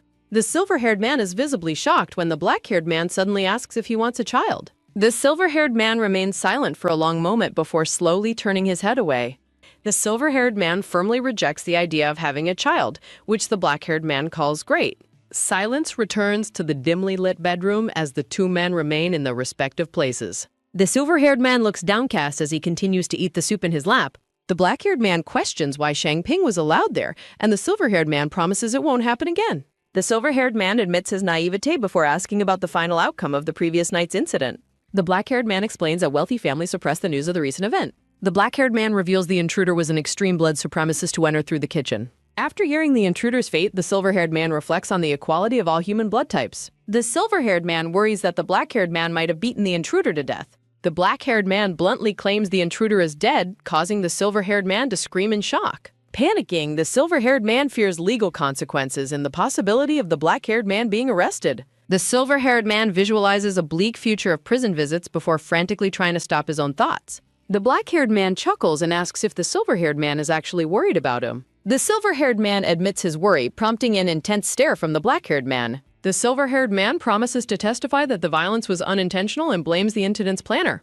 After laughing at the silver-haired man's desperate defense, the black-haired man admits he lied about the death. The black-haired man clarifies that the intruder survived with broken ribs and has already been compensated. The silver-haired man feels unable to laugh at the joke, finding the experience rather distressing instead. Looking somber, the silver-haired man simply notes that it is good that no one died. Aunt Ju knocks to check on the meal and announces that the young boy is asleep. The silver-haired man yawns and prepares to sleep as he tucks himself under the covers. The black-haired man tells the silver-haired man to take a good rest before departing with the maid. By June, the silver-haired man notices that the young boy has become unusually quiet and well-behaved. The silver-haired man brings a refreshing glass of watermelon juice to the young boy. The young boy smiles brightly and expresses his gratitude as he receives the juice. While hugging the boy on the sofa, the silver-haired man asks if his father has been scolding him. The silver-haired man wipes the boy's face while gently probing for the reason behind his changed behavior. The boy confesses his fear that misbehaving would make the silver-haired man dislike him. Realizing the boy's sensitivity, the silver-haired man promises that he will never dislike him. The young boy looks up with tear-filled eyes, seeking confirmation of the man's promise. The silver-haired man reassures him with a kind smile, encouraging him to ask for favors again. Overwhelmed by relief, the young boy begins to sob. The silver-haired man pulls the crying child into a comforting embrace on the sofa. A pink-haired man wearing a skull shirt arrives and asks if the silver-haired man is babysitting. The pink-haired man sits down and teases the silver-haired man about his ease in his new role. While watching the boy sleep, the pink-haired man predicts he will be quite formidable when grown up. The silver-haired man wishes for a simpler life for the child, causing the pink-haired man to apologize jokingly. The silver-haired man asks Aunt Ju to carry the sleeping boy back to his room. The pink-haired man asks to inspect the silver-haired man's injured hand and suggests a long rest. The pink-haired man expresses anger toward Shang Ping for attacking the silver-haired man. After withdrawing his hand, the silver-haired man praises the pink-haired man's new music album. Delighted by the praise, the pink-haired man mentions he even wrote a song specifically about him. Ningyu explains that he and Song Bilao listened to the new song. Liang Chuyang is flustered while holding his heart-shaped choker and wondering how he spoke so freely. Liang Chuyang lunges into a hug, telling Ningyu how much he loves his sincerity. Ningyu recalls the pink-haired man praising his virtue, craftsmanship, and temperament in various situations. Song Bulao enters and asks if they have a guest, prompting Ningyu to ask to be released. Song Bulao visits the mountain often since the silent treatment ended. Ningyu asks if the black-haired man is back as he notices a tense atmosphere. A woman with glasses recognizes Liang Chuyang as a famous singer who recently found fame. Liang Chuyang is startled by the woman's sudden and enthusiastic recognition. The woman introduces herself as Luo Mengbai, the black-haired man's cousin, while apologizing for her earlier behavior. Luo Mengbai offers her hand for a friendly greeting. Liang Chuyang introduces himself and his blood type before Luo Mengbai offers to wear an anti-bite mask. Ningyu realizes Liang Chuyang has a crush on Luo Mengbai. Liang Chuyang bombards Luo Mengbai with personal questions while Ningyu decides to leave them alone. Song Bulao sits silently while exuding a very negative aura. Ningyu decides to offer an explanation to the black-haired man. Ningyu explains that the pink-haired man came to visit because he heard about the injury. Song Bulao asks if his presence is bothering the two men. A heavy silence follows as Ningyu sits with his bandaged arms. Dinner is announced, interrupting the conversation between the two men as the black-haired man looks away. Ningyu suggests they move to the dining table to eat. Over dinner, Liang Chuyang tells the cousin that she must try Ningyu's delicious cookies and cupcakes. Liang Chuyang mentions they used to live together, leading Luo Mengbai to ask for more details. Ningyu looks away as the pink-haired man continues talking. Liang Chuyang explains how he was looking for a housemate and happened to find the silver-haired man. Liang Chuyang reminisces about living with Ningyu for 7 years while the group eats. Ningyu watches the pink-haired man with a gentle expression. Ningyu feels touched by Liang Chuyang's motherly concern for his happiness and well-being. The two men share a happy moment together in a flashback. Liang Chuyang promises to keep the old room ready in case Ningyu ever wants to return. Song Bulao asserts that Ningyu is more comfortable living here since they sealed their deal. Ningyu nervously agrees and mentions that the cousin performed body checkups after dinner. Luo Mengbai examines the young boy before telling Ningyu he is recovering well from his injuries. Luo Mengbai prepares to depart as Liang Chuyang enthusiastically offers to go with her. After seeing the guests off, Ningyu learns that the boy is in the media room watching a movie. Ningyu asks Aunt Ju for help with a specific favor. Aunt Ju pulls a tray of fresh cupcakes from the oven. Aunt Ju is surprised that the favor Ningyu wanted was baking. Ningyu explains he wanted to make cupcakes for the boy but needs help due to his hand. Ningyu carries the tray of cupcakes toward the media room. Ningyu knocks on the media room door before entering. Ningyu is surprised to find them watching a business biography instead of cartoons. Songmo excitedly jumps up after smelling the fresh cupcakes brought into the room. Songmo happily selects a cupcake from the tray while Ningyu smiles at him. The boy enjoys the snack while Ningyu stands nearby. Ningyu walks around the chairs to sit near Song Bulao. Song Bulao remains seated in a state of cold, brooding silence. Ningyu holds out the tray and offers a cupcake to the black-haired man. Song Bulao asks if the silver-haired man thinks 2 cupcakes will smooth things over between them. Ningyu insists he and Liang Chuyang are just friends to ease the black-haired man's hostility. Confused by the sudden inquiry, the silver-haired man stares blankly. The black-haired man asks what kind of person the silver-haired man likes. Startled by the question, Ningyu worries that Songmo might overhear. Under the black-haired man's intense stare, the silver-haired man feels flustered. Blushing deeply, the silver-haired man softly whispers that he likes him. Looking satisfied, the black-haired man approaches the silver-haired man with a smirk. Taking a cupcake, the black-haired man leans in and says he knows. The black-haired man enjoys the cupcake while maintaining an intense gaze. Ningyu recalls the confusing movie night and Song Bulao's mysterious words. Panic sets in as Ningyu wonders what the black-haired man meant. After a shower, Ningyu is interrupted by several incoming phone messages. Ningyu's hand grips the phone as more notifications pop up. Confused by the strange messages, Ningyu stares at a glowing screen. On a unicorn plushie, the pink-haired man gushes about wanting a baby. Wu Feng calls Ningyu to provide a prediction regarding the case. After hearing the update, Ningyu thanks the men on the phone. An elderly man greets Song Mo while Ningyu observes their interaction. The elderly man takes Song Mo to the cemetery for a death anniversary. Ningyu realizes 2 deaths occurred on the same tragic calendar day. Ningyu reflects on the profound love Xia Qiao had for his son. In a flashback, the principal scolds the masked boy for fighting again. The boy in the mask follows the brown-haired boy out the door. The 2 students descend the staircase together in the school building. Startled by someone's warning, the silver-haired boy stumbles backward on the stairs. With a loud thud, the silver-haired boy falls into the masked student. The masked boy catches Ningyu and demands he watch where he is going. Ignoring the apology, the masked boy tells his companion they should leave. The masked boy walks away without looking back at the silver-haired boy. Confused by the interaction, the silver-haired boy watches the masked student depart. Ning Yu finds the entire encounter on the stairs to be completely absurd. Sunlight hits the side of the school building on a clear day. The black-haired boy eats a snack while the silver-haired boy watches him. Sitting on the ground, the black-haired boy recognizes Ning Yu sitting nearby. The black-haired boy asks the silver-haired boy why he is so angry. Sitting alone, the silver-haired boy continues to eat his lunch in silence. The black-haired boy asks if the anger is about the previous day's incident. Poking at his food, the silver-haired boy denies being angry at all. The black-haired boy explains his friend's poor health and asks for understanding. The silver-haired boy listens with a gentle expression on his face. Waiting in the cold, Ning Yu hopes to see Song Bilao at home. Crouched by a wall, Ning Yu wonders when the car will come out. The large iron gates of the residence slowly begin to creak open. Ning Yu runs to the car and shouts for Song Bilao to stop. Winding down the window, the black-haired man asks Ning Yu for his purpose. With a cold look, the black-haired man tells Ning Yu to leave. Desperate, the silver-haired boy begs for only 5 minutes of his time. The black-haired man grants him 2 minutes before he must disappear. Ning Yu explains that he did not send the pheromones or letter. Clutching his sleeves, Ning Yu insists he never meant to set him up. The black-haired man dismisses the excuse, citing the handwriting as proof of guilt. Distraught, the silver-haired man fears he will never be believed, worrying that his explanation of the rival's plan will fall on deaf ears. Swallowing hard, Ning Yu asks Song Bilao if he truly does not believe him. Song Bilao scorns the silver-haired man's tactics, calling him a fool and expressing his deep hatred for such methods. He warns that Ning Yu is lucky to be alive, leaving the man feeling emotionally devastated and numb. Ning Yu attempts to pivot to a more important matter, but the black-haired man remains dismissive. A woman with short brown hair says goodbye to her father from the car. As Song Bilao turns to leave, Ning Yu begs him to wait. Song Bilao reacts with extreme hostility when touched, shouting for the man to stay away. A menacing, dark aura looms over the terrified silver-haired man. Paralyzed by the man's intense fury, Ning Yu likens his presence to a vengeful spirit.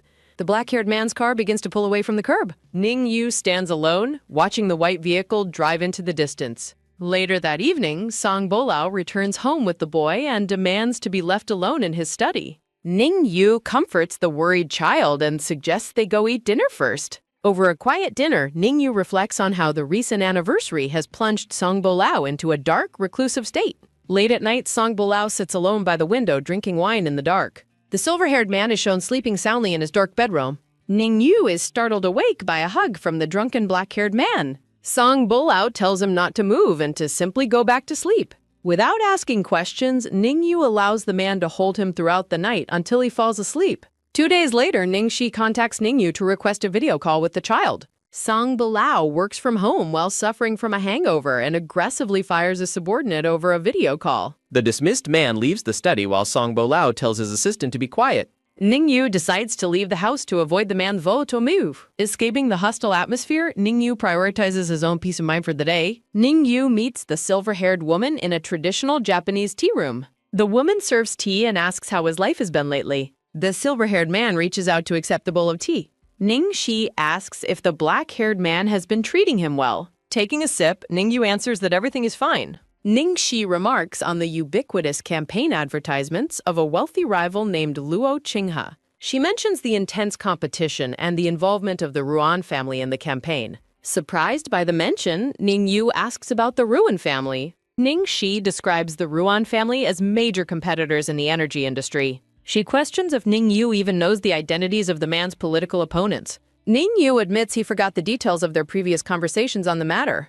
Ning Shi notes that despite their power, the Ruan family's descendants are quite unsatisfactory. She explains how the family's only alpha caused a scandal with a celebrity. Ning Shi details the resulting family turmoil and the forced marriage that followed. Shocked, Ning Yu hears that the Ruan patriarch was nearly hospitalized due to anger. Ending the story, the woman prepares to shift the conversation. Ning Shi produces a pink phone, noting his preoccupation with his children. She hands the device to Ning Yu, telling him to take it for the call. Ning Yu feels thankful for the gradual steps that prepared him for this video call. A cheerful young girl appears on the screen and asks if he is her father. Overwhelmed with emotion, Ning Yu confirms his identity to the girl named Yu Yu. Smiling warmly, Ning Yu answers the girl's questions about what he is doing. He shows her the tea room and Yu Yu excitedly greets her grandmother. The young girl offers to sing a new rhyme for her father.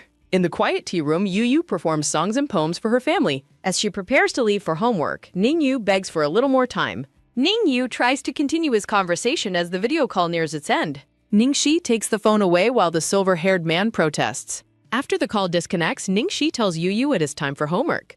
Putting the phone away, Ningxi asks if he has considered living with his child. Yu solemnly asks the older woman if he can finally leave Song Bilao. Ningxi questions if he truly has no lingering feelings for that alpha. Getting up to leave, Yu reflects on how people value different things. Returning home, Yu hands tiramisu to the maid to give to Songmo. Looking pale, Yu tells the woman he feels unwell from the traffic jam. During dinner, Songmo excitedly shares highlights from his favorite cartoon show. The maid serves Yu a bowl of soup and asks for his opinion. Songmo asks for an amusement park trip while Yu looks increasingly ill. Yu finds the soup greasy before suddenly gagging in front of Song Bilao. The silver-haired man rushes from the table while the others watch in confusion. In the bathroom, Song Bilao asks the nauseous silver-haired man if he is okay. A close-up shows a finger pressing the flush button on the toilet. Yu wipes his mouth, looking visibly exhausted and physically drained. Song Bilao checks the man's temperature and demands that he say something. Closing his eyes, Yu takes comfort in the man's warm touch. Yu blames motion sickness, but Song Bilao seems disappointed by the answer. The black-haired man offers a helping hand to the weak and silver-haired man. Yu stumbles as he stands, and the black-haired man catches him. Song Bilao helps the dizzy man walk back to his bedroom for rest. The black-haired man guides Yu through the doorway of the room. Yu lies down, claiming he is simply too tired to move anymore. As he drifts off, Yu feels a gentle hand stroking his hair. The unseen hand moves down to his neck in a lingering caress. The intimate touch continues downward before coming to a sudden stop. Song Bilao sits by the bed, silently watching the silver-haired man sleep. The black-haired man remains deeply suspicious of Yu's car sickness excuse. Waking up at midnight, a thirsty Yu rasps for some water. The silver-haired man sits up in bed in the dark room. Song Bilao brings him a glass and tells him not to move. Following the man's quiet instruction, Yu takes a drink of water. Yu suddenly coughs, splashing water onto himself in the bed. Song Bilao scolds him, asking why he cannot even drink water properly. The black-haired man complains that the silver-haired man acts like a child. Feeling annoyed, Yu thinks the man is being far too noisy. Yu ignores the man's voice and tries to go back to sleep. Complaining about the disturbance, the silver-haired man pulls the quilt over his head. Rolled tightly in his blanket, Yu finally finds a moment of peace. At the hospital, the doctor confirms the silver-haired man's hand is healing well. While decorating a cake, Yu reads troubling comments about a live production. Shocked, Yu reads allegations that a business is selling products with expired ingredients. In the car, Yu carefully examines the situation on his tablet. A hand slides down the tablet screen to browse through various applications. Arriving at a building, Yu prepares to investigate the sealed-off shop. Yu stands before the closed shop, reflecting on the ruinous lawsuit. The silver-haired man considers the damage done to the owner's reputation and pride. A brown-haired woman carrying a box greets the silver-haired man with surprise. Yu confronts the woman, who reveals her plan to leave permanently. The silver-haired man asks why Shu Mei-ren used expired ingredients and products. The woman shifts the blame to her brother, claiming it's his business. Yu questions if she has forgotten their master's past teachings. He expresses outrage at reports of worms and mildew in the materials. Weeping, the woman admits she is unworthy of being their master's disciple. Yu stands by as the woman collapses in tears on the street. A maid welcomes Yu home and announces that dinner is soon. Yu approaches the backyard, wondering if Song Bilao is busy. The silver-haired man looks on with a surprised expression. Song Bilao sits with the young boy, wanting to go back inside. Yu offers to play with the child to extend their time outside. He picks up Sungmo, promising to play with him until dinner. The young boy laughs with joy at the prospect of more playtime. The three of them sit together on the garden's large wooden swim. Yu and Songmo enjoy swinging higher as the sun sets. Song Bilao remarks on his childhood habit of playing alone on swings. The black-haired man's expression softens as he talks about flying high. A flashback shows Luo Qinghe pushing a young Song Bilao on a swing. Yu reflects on the happy childhood memories Song Bilao once possessed. The silver-haired man begins to ponder his own past experiences. Yu recalls a lonely childhood with a mother always focused on work. Song Bilao stops the swing, noting their shared sense of misery. The family shares a moment of genuine laughter and mutual happiness together. Song Bilao steps away to answer an incoming call as night falls. Songmo continues to push himself back and forth on the swim. Yu sits alone on the swing, lost in deep contemplation. The silver-haired man notices the child watching him with a curious gaze. Yu's phone rings with an unexpected call from Ningxi. He answers the call, immediately worried about his daughter's well-being. The silver-haired man reacts with visible shock to his mother's request. Ningxi offers a massive payment if he completes a specific task. The mother instructs him to secretly plant a drive in Song Balao's computer. Ningyu questions the morality of acting as a spy against allies. Ningxi dismisses the alliance's value, calling their contributions worthless scraps. She reminds him that his only true backing comes from her family. Ningyu feels a heavy burden of guilt and conflict. The silver-haired man wonders what would happen if he refused the task. Ningxi dismissively offers him time to consider her offer. Ningyu takes Songbo inside while dreading the mother's pressure. His face reflects the immense stress of this current situation. The maid greets them as they enter, ready for the evening meal. Ningyu realizes he lacks a true ally in either family. A reporter named Han Yen greets Ningyu and offers her card. Ningyu looks at the card for Han Yen Network Media. He politely invites the reporter to sit down for their interview. The two sit together on a sofa to begin the conversation. Han Yen takes out a notebook and prepares her recording device. The reporter asks if he is comfortable answering the first set of questions. Han Yen asks about the inspiration behind his famous Dragon Palace design. Ningyu sits on the sofa with his hands clasped together. Ningyu offers to reveal design secrets and traumatic past memories. While being recorded, Ningyu discusses events following his master's departure. Han Yen expresses outrage over the master's funeral while Ningyu sulks. The reporter declares her longtime support and belief in his future. Han Yen angrily criticizes the unfair plagiarism criteria used against him. Ningyu suddenly recognizes the reporter's specific online username and alias. He recalls how her online persona heroically defended him against trolls. Overjoyed at being recognized, Han Yen grabs Ningyu's hands enthusiastically. Han Yen explains how her account and IP were once blocked. A shimmering pink background represents Ningyu's sincere moment of gratitude. Their hands briefly rest together during their emotional shared conversation. Han Yen excitedly requests to take a photo of the interviewee. A close-up reveals the silver-haired man's soft and appreciative smile. Onion explains the concept of loyal fans to the curious man. Ningyu listens as she describes her beauty-focused fan group activities. The reporter boasts about the fan group she recently established for him. Ningyu smiles warmly, feeling genuinely touched by her kind words. The silver-haired man expresses his sincere gratitude for her many efforts. Chibi versions of the pair celebrate their newly formed friendly bond. Han Yen puts her camera away to ask a personal question. The woman suddenly grabs the man's hand with intense, focused energy. Han Yen asks him directly if he plans to leave Song Bolao. Ningyu reacts with shock just as a door opens nearby. Song Bolao enters the room carrying a sleeping child in his arms. Ningyu feels cornered as the black-haired man notes the guests. The silver-haired man quickly draws his hand back from the reporter. Ningyu sits alone on the sofa, feeling visibly uncomfortable. Song Bolao stands tall with the boy while looking at Ningyu. Han Yen bows and quickly departs to avoid any further conflict. A close-up captures Ningyu's eyes filled with worry and apprehension. The silver-haired man watches the reporter leave with a pained expression. Han Yen gestures for him to stay in touch while walking away. The black-haired man watches her exit with a dark, brooding look.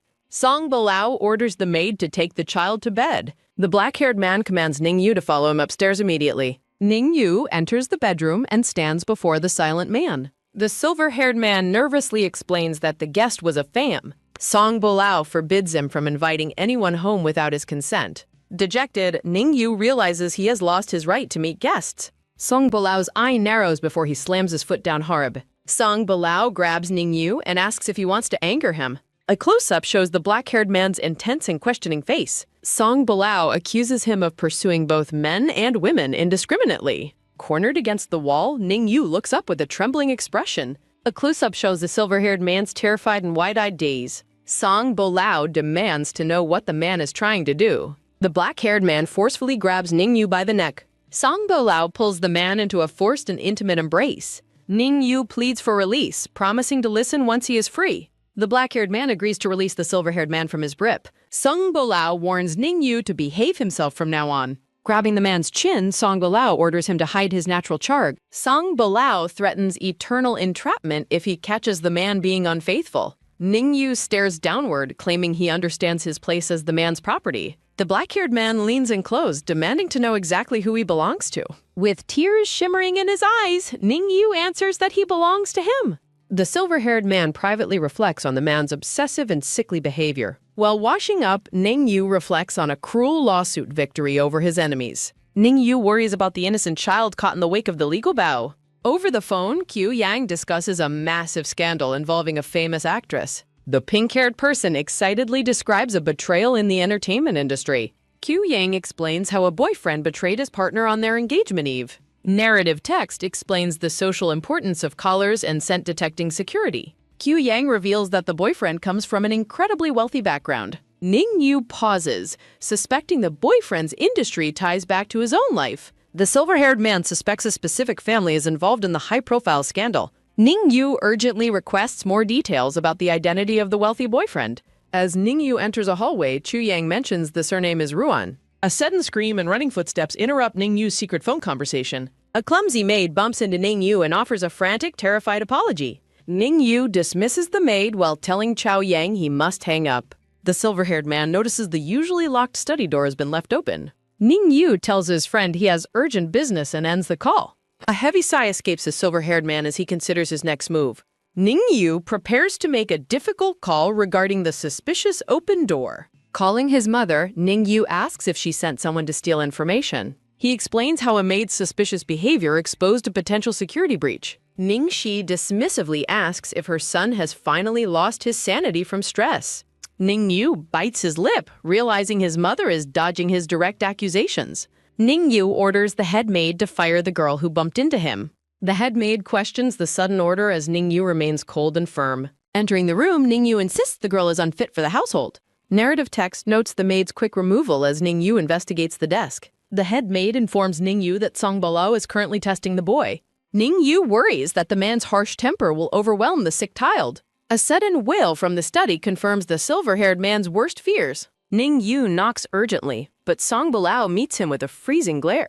Ning Yu pleads for the sick boy's rest, but Song Balao remains uncompromising. Song Balao pushes past him, dismissing the silver-haired man's concern for the child. The black-haired man blocks the way, demanding the boy finish his lessons immediately. Ning Yu argues that treating his son like a subordinate is cruel and unfair. The silver-haired man compares the man's parenting to the coldness of Luo Qingho. Song Balao's face contorts with sudden intense rage at the insulting comparison. Ning Yu accuses him of projecting his own childhood trauma onto his son. Despite the terrifying atmosphere, Ning Yu stands his ground to deliver the truth. Song Balao looms over him, his anger shifting into a dark, mocking smile. A heavy, silent pity fills the space between the two clashing men. Song Balao cruelly reminds the man that he will never have his own children. Ning Yu asks if he would hate their child simply for being his. Ning Yu internalizes Song Balao's harsh words, fearing his child's future. Song Mo tearfully interrupts the confrontation, grabbing onto his father's leg. The crying boy promises to study harder if they stop fighting. Song Balao yields to the boy's plea, postponing the study session. Ning Yu comforts the child while questioning Song Balao's cold satisfaction. The black-haired man watches silently as the pair leaves the room. Later that night, Ning Yu tucks the young boy into bed. Sung Mo asks if Ning Yu will ever leave his father's side. Smiling gently, Ning Yu reassures the worried child with a promise. The silver-haired man promises a fun outing once the boy recovers. The two seal their heartfelt agreement with a sincere pinky promise. A brief moment of calm follows their emotional late-night conversation. A news report reveals an alliance between Zhu Li and Ran Linghe. Ning Yu realizes the marked person mentioned in rumors is Zhu Li. He suspects his mother manipulated the situation surrounding the controversial party. The silver-haired man wonders if the entire scandal was a trap. Ning Yu orders the maid to prepare a car for his departure. He decides to confront his mother and demand a clear explanation. Arriving at the villa, Ning Yu finds only one person present. A maid ushers Ning Yu into the garden to meet his host. Ning Yu believes this person is his only remaining source of answers. Zhu Li is informed of his guest's arrival while reading outside. A close-up reveals the book's title is Intrigue and Love. The blonde man invites Ning Yu to take a seat with him. Ning Yu immediately asks about the Ruan family's current mysterious situation. Zhu Li pivots, choosing to ask the silver-haired man a question instead. The blonde man's sharp gaze focuses intently on his uneasy guest. Zhu Li describes his father's ruthless ambition and history of personal sacrifice. He reflects on the cold calculations made during the family's recent alliance. Narrative text notes Song Balao's insistence on Song Mo being the heir. Zhu Li gestures dismissively while continuing his explanation of family politics. Ning Yu reacts with shock to the blonde man's blunt revelations. The host calmly reaches for his cup during the tense conversation. Zhu Li questions Ning Yu's silence following his own marking at the party. He suggests his father would have welcomed a bond with the Rowans. With a chilling look, Zhu Li claims ignorance about who marked him. A terrifying vision of a snake represents Ning Yu's growing internal dread. Zhu Li mocks Ning Yu for being an abandoned pawn in Ningxia's game. He warns of the dire consequences if Sung Bolao discovers the betrayal. A hawk's predatory eye underscores the threat of a violent end. The bird of prey flies off as Ningyu's anxiety intensifies. Zhu Li offers a mocking smile while watching his guests' distress. Ningyu connects the names and wonders about the Xia family's inheritance. Standing suddenly, Ningyu prepares to leave as Zhu Li mocks him. Zhu Li reveals that Song Mo is the only true family heir. A moment of heavy silence passes as the shocking truth sinks in. Feeling dazed, Ningyu returns to the villa and meets the maid. Ninth Aunt warns him that Song Bolao is in a terrible mood. The silver-haired man takes a shaky breath to steady his nerves. Ningyu enters the study where the black-haired man waits in silence. Ningyu discusses the rivalry between the Zhu and Ruan families, while Song Bolao explains that a developer he fired joined the competition. Sung Bolao holds a miniature electronic bug, asking if the silver-haired man recognizes the device. Explaining it was found under the table, Song Bolao slams his hand down as Ningyu reacts with shock. Ningyu reflects on the complete lack of trust between them as the situation becomes indisputable. Ningyu asks if he is a suspect, while Song Bolao describes firing a servant who left the study door open. Realizing the servant intended to plant a bug, Song Bolao places the tiny device on the desk. Staring intensely, the dark-haired man demands to know if Ningyu knew about the Zhu family schemes.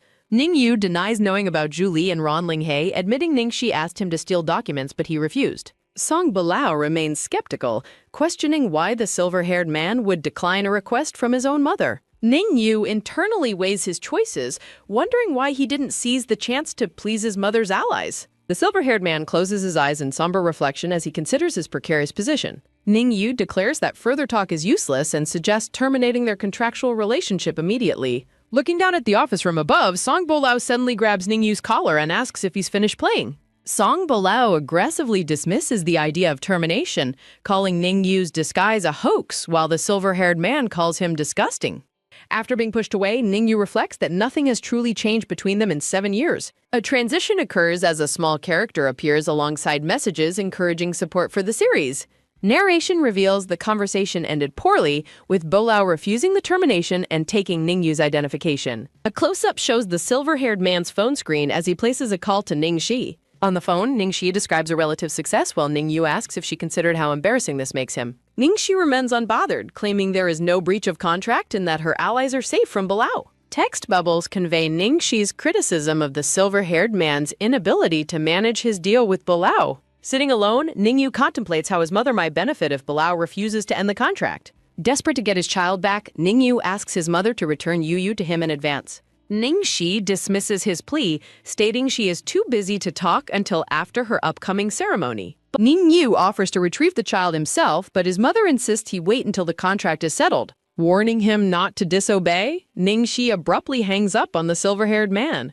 Ningyu sits in silence, staring at his phone after the tense conversation with his mother. The silver-haired man looks up in surprise as a small voice calls out to him. A young brown-haired boy named Momo runs into the room and leaps into Ningyu's arms. Momo excitedly reports that he is no longer sick and begs to go to the amusement park. Ningyu promises they will go tomorrow, causing the young boy to jump for joy. The scene shifts to a clear blue sky filled with soft white clouds. Preparing for the trip, the brown-haired boy puts on a straw hat and adjusts his yellow backpack.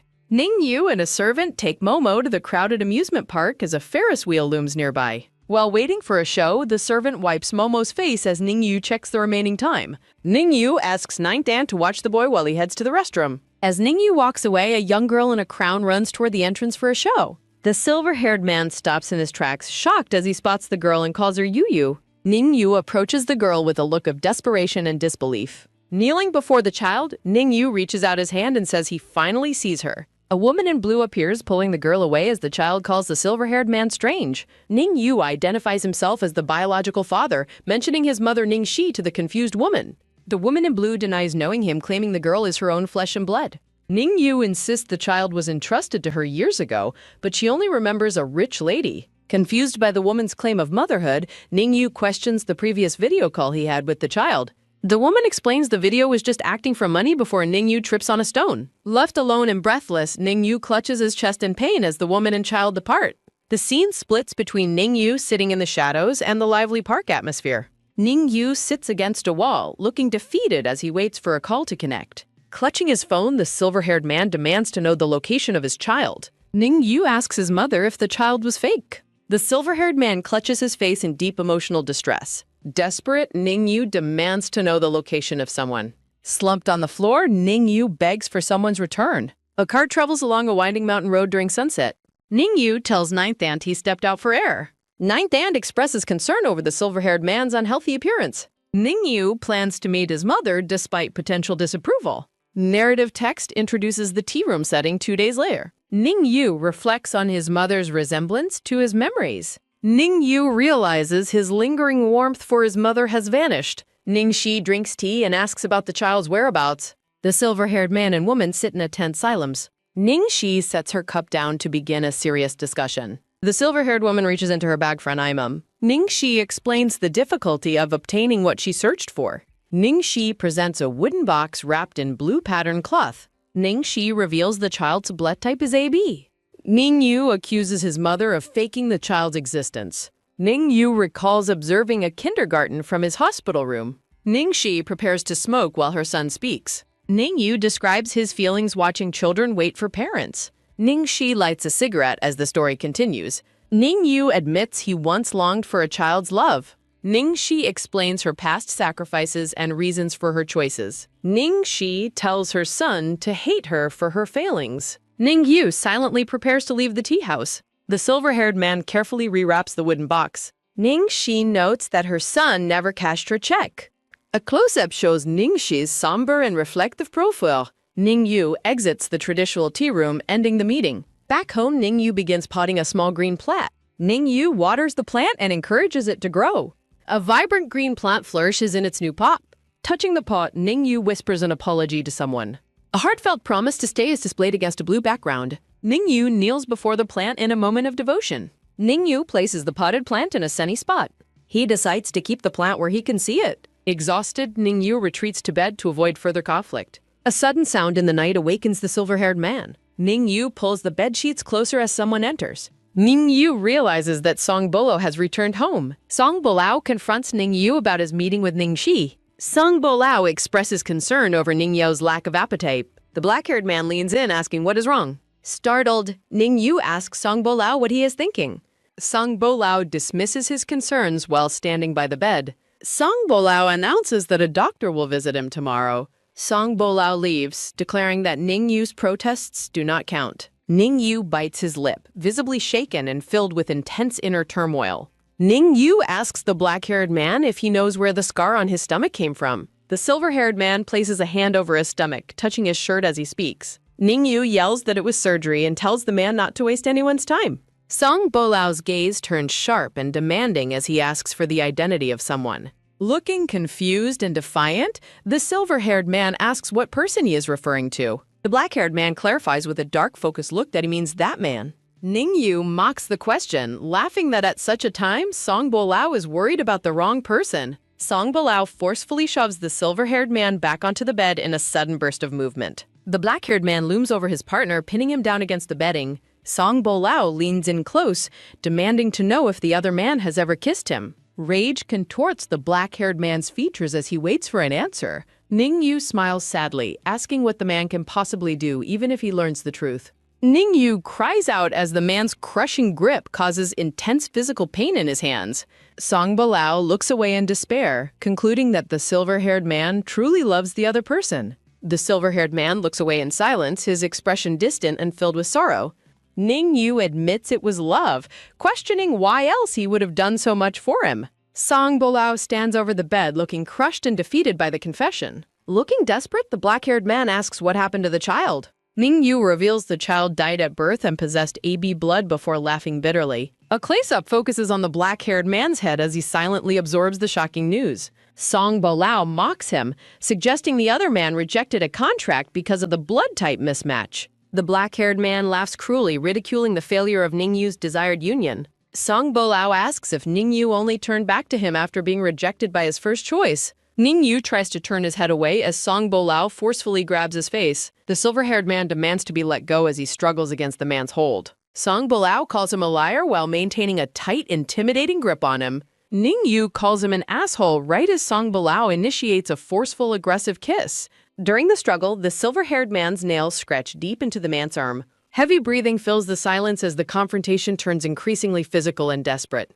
Song Bolao leans in closer, challenging Ning Yu to see just how much of an asshole he can be. Ning Yu is forced face down against the pillow while the black-haired man grips his collar. The black-haired man violently rips the silver-haired man's shirt open from behind. A long, jagged surgical scar is revealed running down the center of Ning Yu's bare back. Song Bolao gently kisses the scar, his sudden tenderness creating a terrifying and confusing contrast. The black-haired man continues to press his lips against the silver-haired man's scarred back. Song Bolao's fingertips trace the spine, sending a jolt through the silver-haired man's body. Narrative text describes the sensation traveling all the way down to the lumbar spine. Ning Yu's hand grips the sheets tightly as he reacts to the man's touch. The silver-haired man screams in pain or shock as the man continues to touch the scar. Song Bolao looks at the scar in disbelief, asking if the other man did this to him.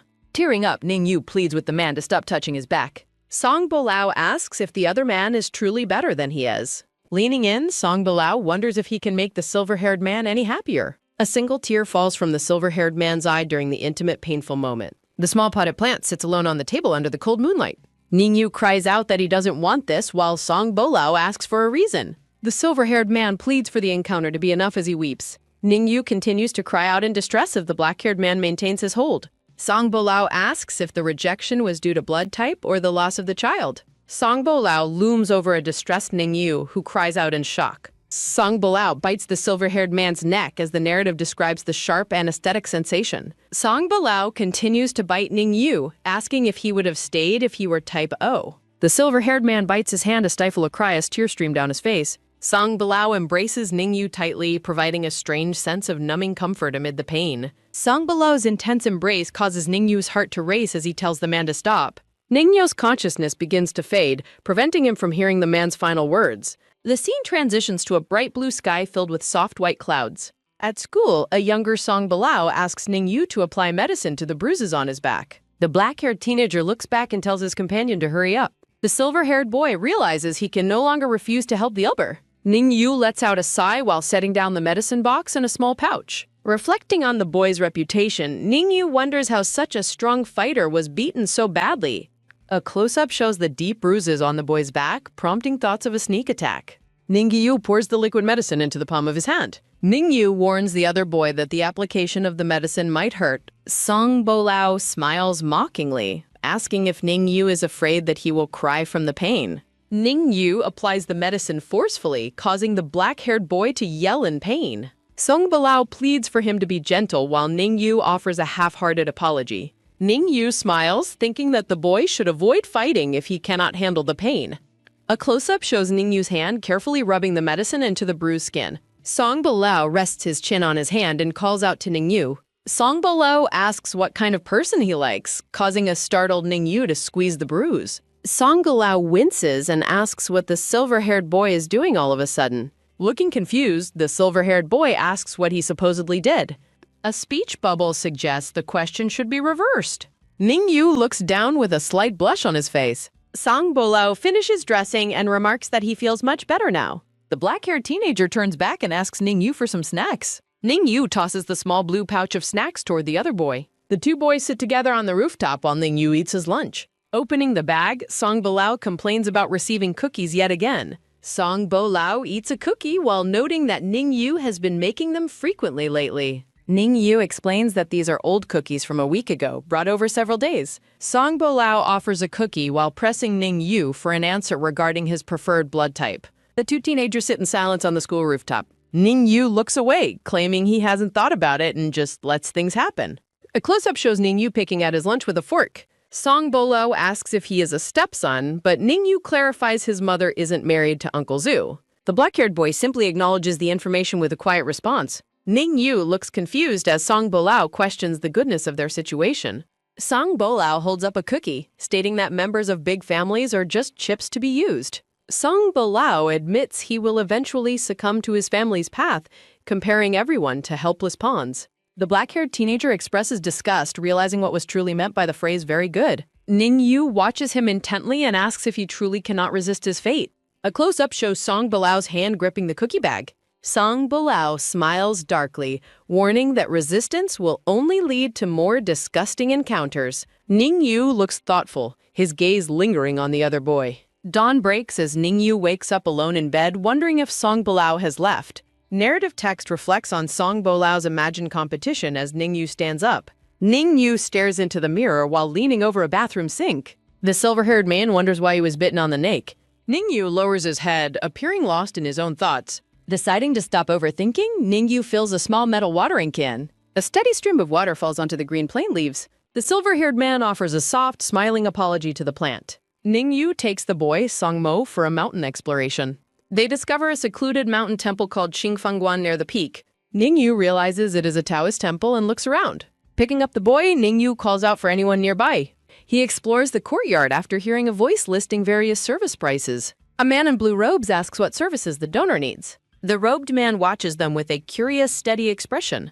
Ningyu explains they were just passing by and found the place. Despite Ningyu's lack of money, the man offers a free talisman. The man gives advice on mental health and child care for the boy. The mustached man introduces himself to Ningyu as Viking Taoist. Ningyu hears an aggressive claim over his mobile phone. A sudden noise startles Ningyu as he holds the boy. Reflections on business and auction details surface as they leave the temple. Ningyu walks down the mountain stairs while making a call. The pink-haired man mentions business rivalries and Mark's stepbrothers on the cone. Ningyu claims his life with Song Bolao is still fine. Conversations regarding personal schedules and mutual acquaintances continue between the two. The pink-haired man laughs about his occasional phone chats with her. He describes a perfume gift that smells of bergamot and sandalwood. Ningyu realizes the perfume symbolizes a deep interest from the sender. The silver-haired man offers his congratulations on the budding romantic connection. Songmo spots his father's car arriving unexpectedly early at the mountain. Confident in his own finances, Ningyu prepares to end the call. The white car comes to a sudden screeching halt. Song Bolao's vehicle stops directly beside Ningyu and the boy. The black-haired man orders Ningyu to get into the car. Ningyu ignores the command, looking away with a cold gaze. Song Bolao shouts Ningyu's name in a sharp, demanding tone. The silver-haired man remains silent, refusing to engage with the man. Ningyu walks away as the car door remains wide open. A sudden command for the driver to leave echoes through the air. The white car speeds away, leaving the pair standing behind. Songmo watches the car vanish and calls out for his father. The young boy asks Ningyu if the two of them fought. Ningyu avoids the question, insisting that they are all right. The pair stands alone amidst the dense green mountain forest. Ningyu reminds Songmo of his promise regarding his brother. The boy cheers happily about their shared secret regarding the meeting. Ningyu kneels down to explain why the meeting is now impossible. He describes the brother as a little prince who returned to the sky. Songmo remains silent as he absorbs the silver-haired man's explanation. The boy bluntly concludes that the little prince is actually dead. Ningyu is stunned into silence as the boy asks for final confirmation. The silver-haired man clutches his chest, feeling a sharp pain. The young boy suggests playing with his brother after he dies. Shocked, Ningyu covers the boy's mouth and forbids such talk. Ningyu gently pulls his hand away, urging Mo to listen. He explains that death is not a word to use casually. Ningyu sternly tells the boy never to repeat those words. Embracing him, Ningyu silently hopes the boy finds only happiness. The man kneels and holds the boy tightly in silence. On the auction day, Ningyu prepares while drinking tea. Alone, he readies himself to bid for the bakery property. Narrative text describes the anonymous nature of the online bidding. Ningyu reacts with intense shock as the bidding price skyrockets. He grows frustrated as another bidder drives the price to millions. A bidding war erupts, with both parties determined to win. Ningyu stares in disbelief as the bid reaches 10 million. He clenches his fist as the final call for bidding begins. The auctioneer calls the 10 million bid for the third time. A final notification confirms that the deal is officially closed. Devastated, Ningyu slams his desk because he lost the auction. He laments his failure to keep the shop in his hands. A sudden crashing sound from the hallway startles the silver-haired man. Songmo stands near a shattered flower pot on the balcony. Losing control, Ningyu shoves the boy aside to reach the plant. The man clutches his head in despair over the broken plant. Ningyu's hands tremble as he reaches for the spilled soil. A tearful Songmo tries to explain that it was accidental. Furious and overwhelmed, Ningyu orders the boy to leave immediately. The boy flees in tears while Ningyu cleans the mess. Having repotted the plant, Ningyu worries if it will survive. Ningyu watches the boy avoid him from across the balcony. He realizes the boy now hides whenever they are near. Ningyu asks the maid to help comfort the frightened boy. The maid advises him not to blame the poor young master. She recounts the boy's history of neglect before his father intervened. Ningyu listens somberly to the details of the boy's past. A memory shows a much happier, younger version of the boy. The maid explains the boy is simply afraid of being blamed. The silver-haired man offers a quiet, resigned response to her. Ningyu announces he is leaving and requests childcare for Mo. The silver-haired man walks away, appearing deeply troubled and lost. Sangmo spots the man and freezes in the long hallway. The boy appears sensitive and timid as he clutches his book. Ningyu tries to approach, but the boy flinches in fear. The young boy turns and sprints away from the man. Ningyu sighs, wondering when they will ever reconcile their relationship. Ningyu meets Han Yin at a cafe to avoid others. The silver-haired man orders an iced mocha from the waiter.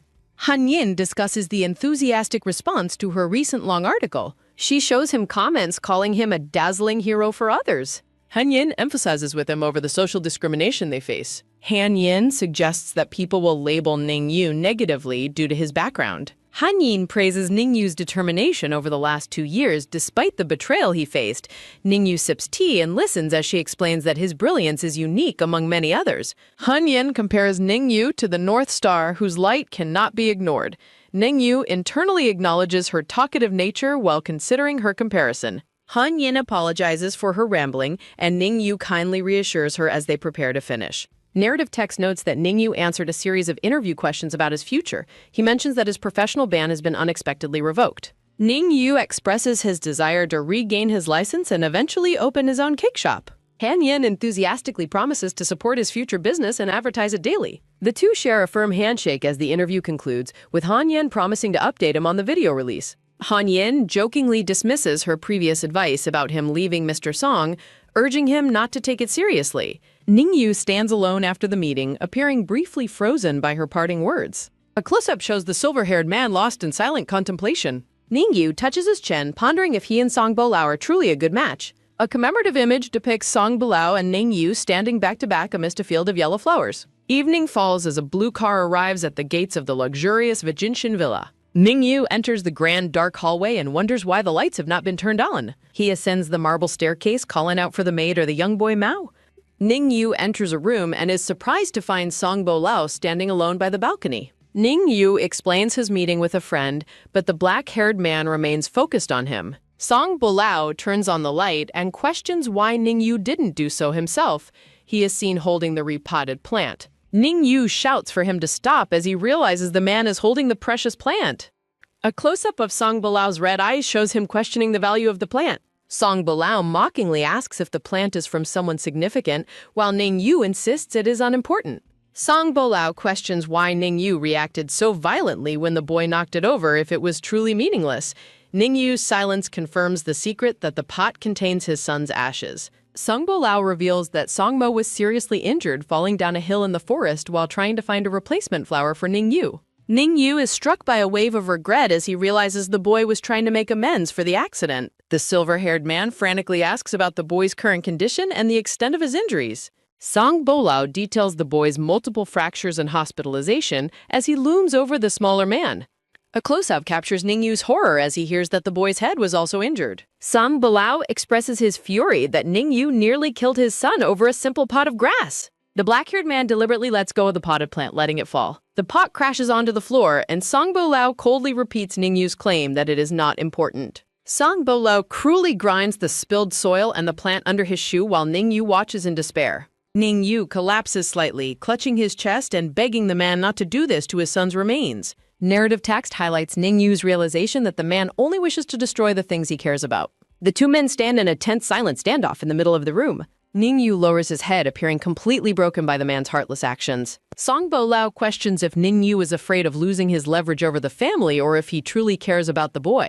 He asks who revealed the truth about Songmo's origin. Ningyu yells that Song Bolao is disgusting and hypocritical for his cruel behavior. Ningyu demands a breakup, declaring his refusal to be with such a person, but Song Bolao stands his ground. Song Bolao tells Ningyu never to think about leaving and slams the door shut as he exits. Ningyu falls onto the floor, his knees landing in the dirt from the shattered pot.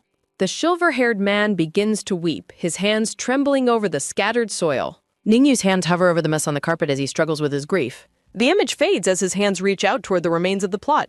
A promotional panel provides details for the translation group and the official website. Another promotional panel encourages readers to support the author and the translation team. The maid watches from the hallways. Ningyu remains hunched over on the floor inside the room. Entering the room, the maid informs Ningyu that the master drove everyone away and asks if he is all right.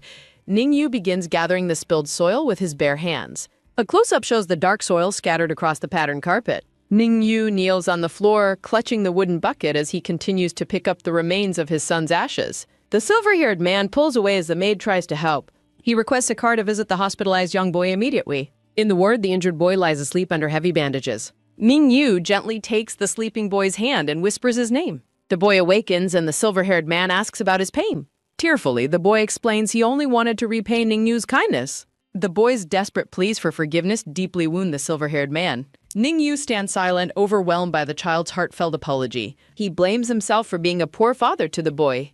Grief-stricken, the silver-haired man bows his head and weeps in silence. He tearfully apologizes to both his lost son and the boy. The next day, he arrives at a peaceful Taoist temple. Carrying the wooden bucket, he encounters a man sweeping the courtyard. Narrative text describes the temple master as having a dusty temperament. The master greets the silver-haired man, noting his return to the temple. He rejects a fortune-telling offer, requesting a memorial for his child. He reveals the bucket contains the ashes of his unborn son. The master reacts with visible shock at the man's tragic confession. The master invites him inside to begin the necessary arrangements. Following the master's lead, the silver-haired man takes a seat. The master begins recording the child's birth details for the ritual. He offers a neighborly discount for the upcoming memorial service. Ningyu confirms the information and expresses his silent agreement.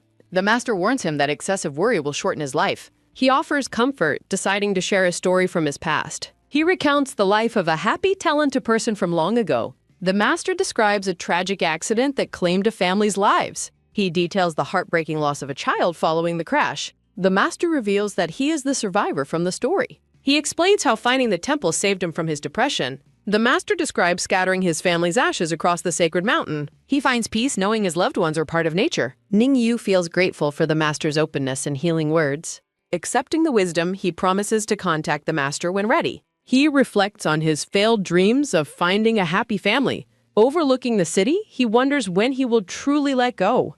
Back at the hospital, a secretary discusses an upcoming wedding invitation. She questions the motives behind the provocative invitation sent to them.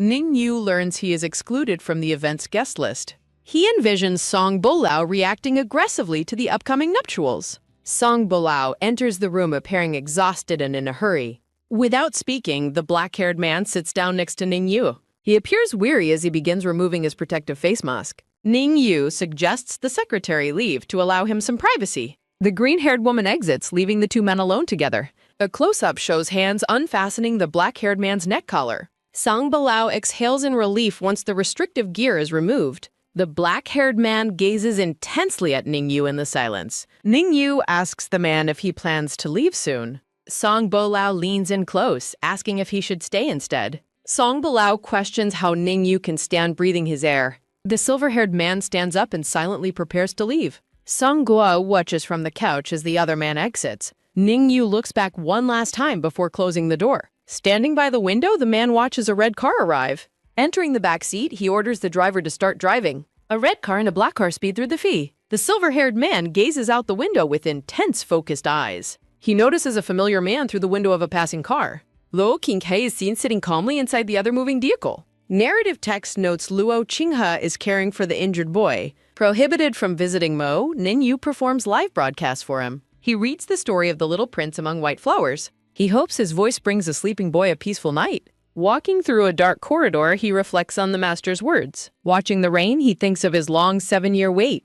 Narrative text signals the start of the contract ceremony's afternoon. Dressed in a white tuxedo, Ningyu prepares for the party. A maid brings him a final item for his formal attire. He reflects on Song Bolao's promise to pick him up personally.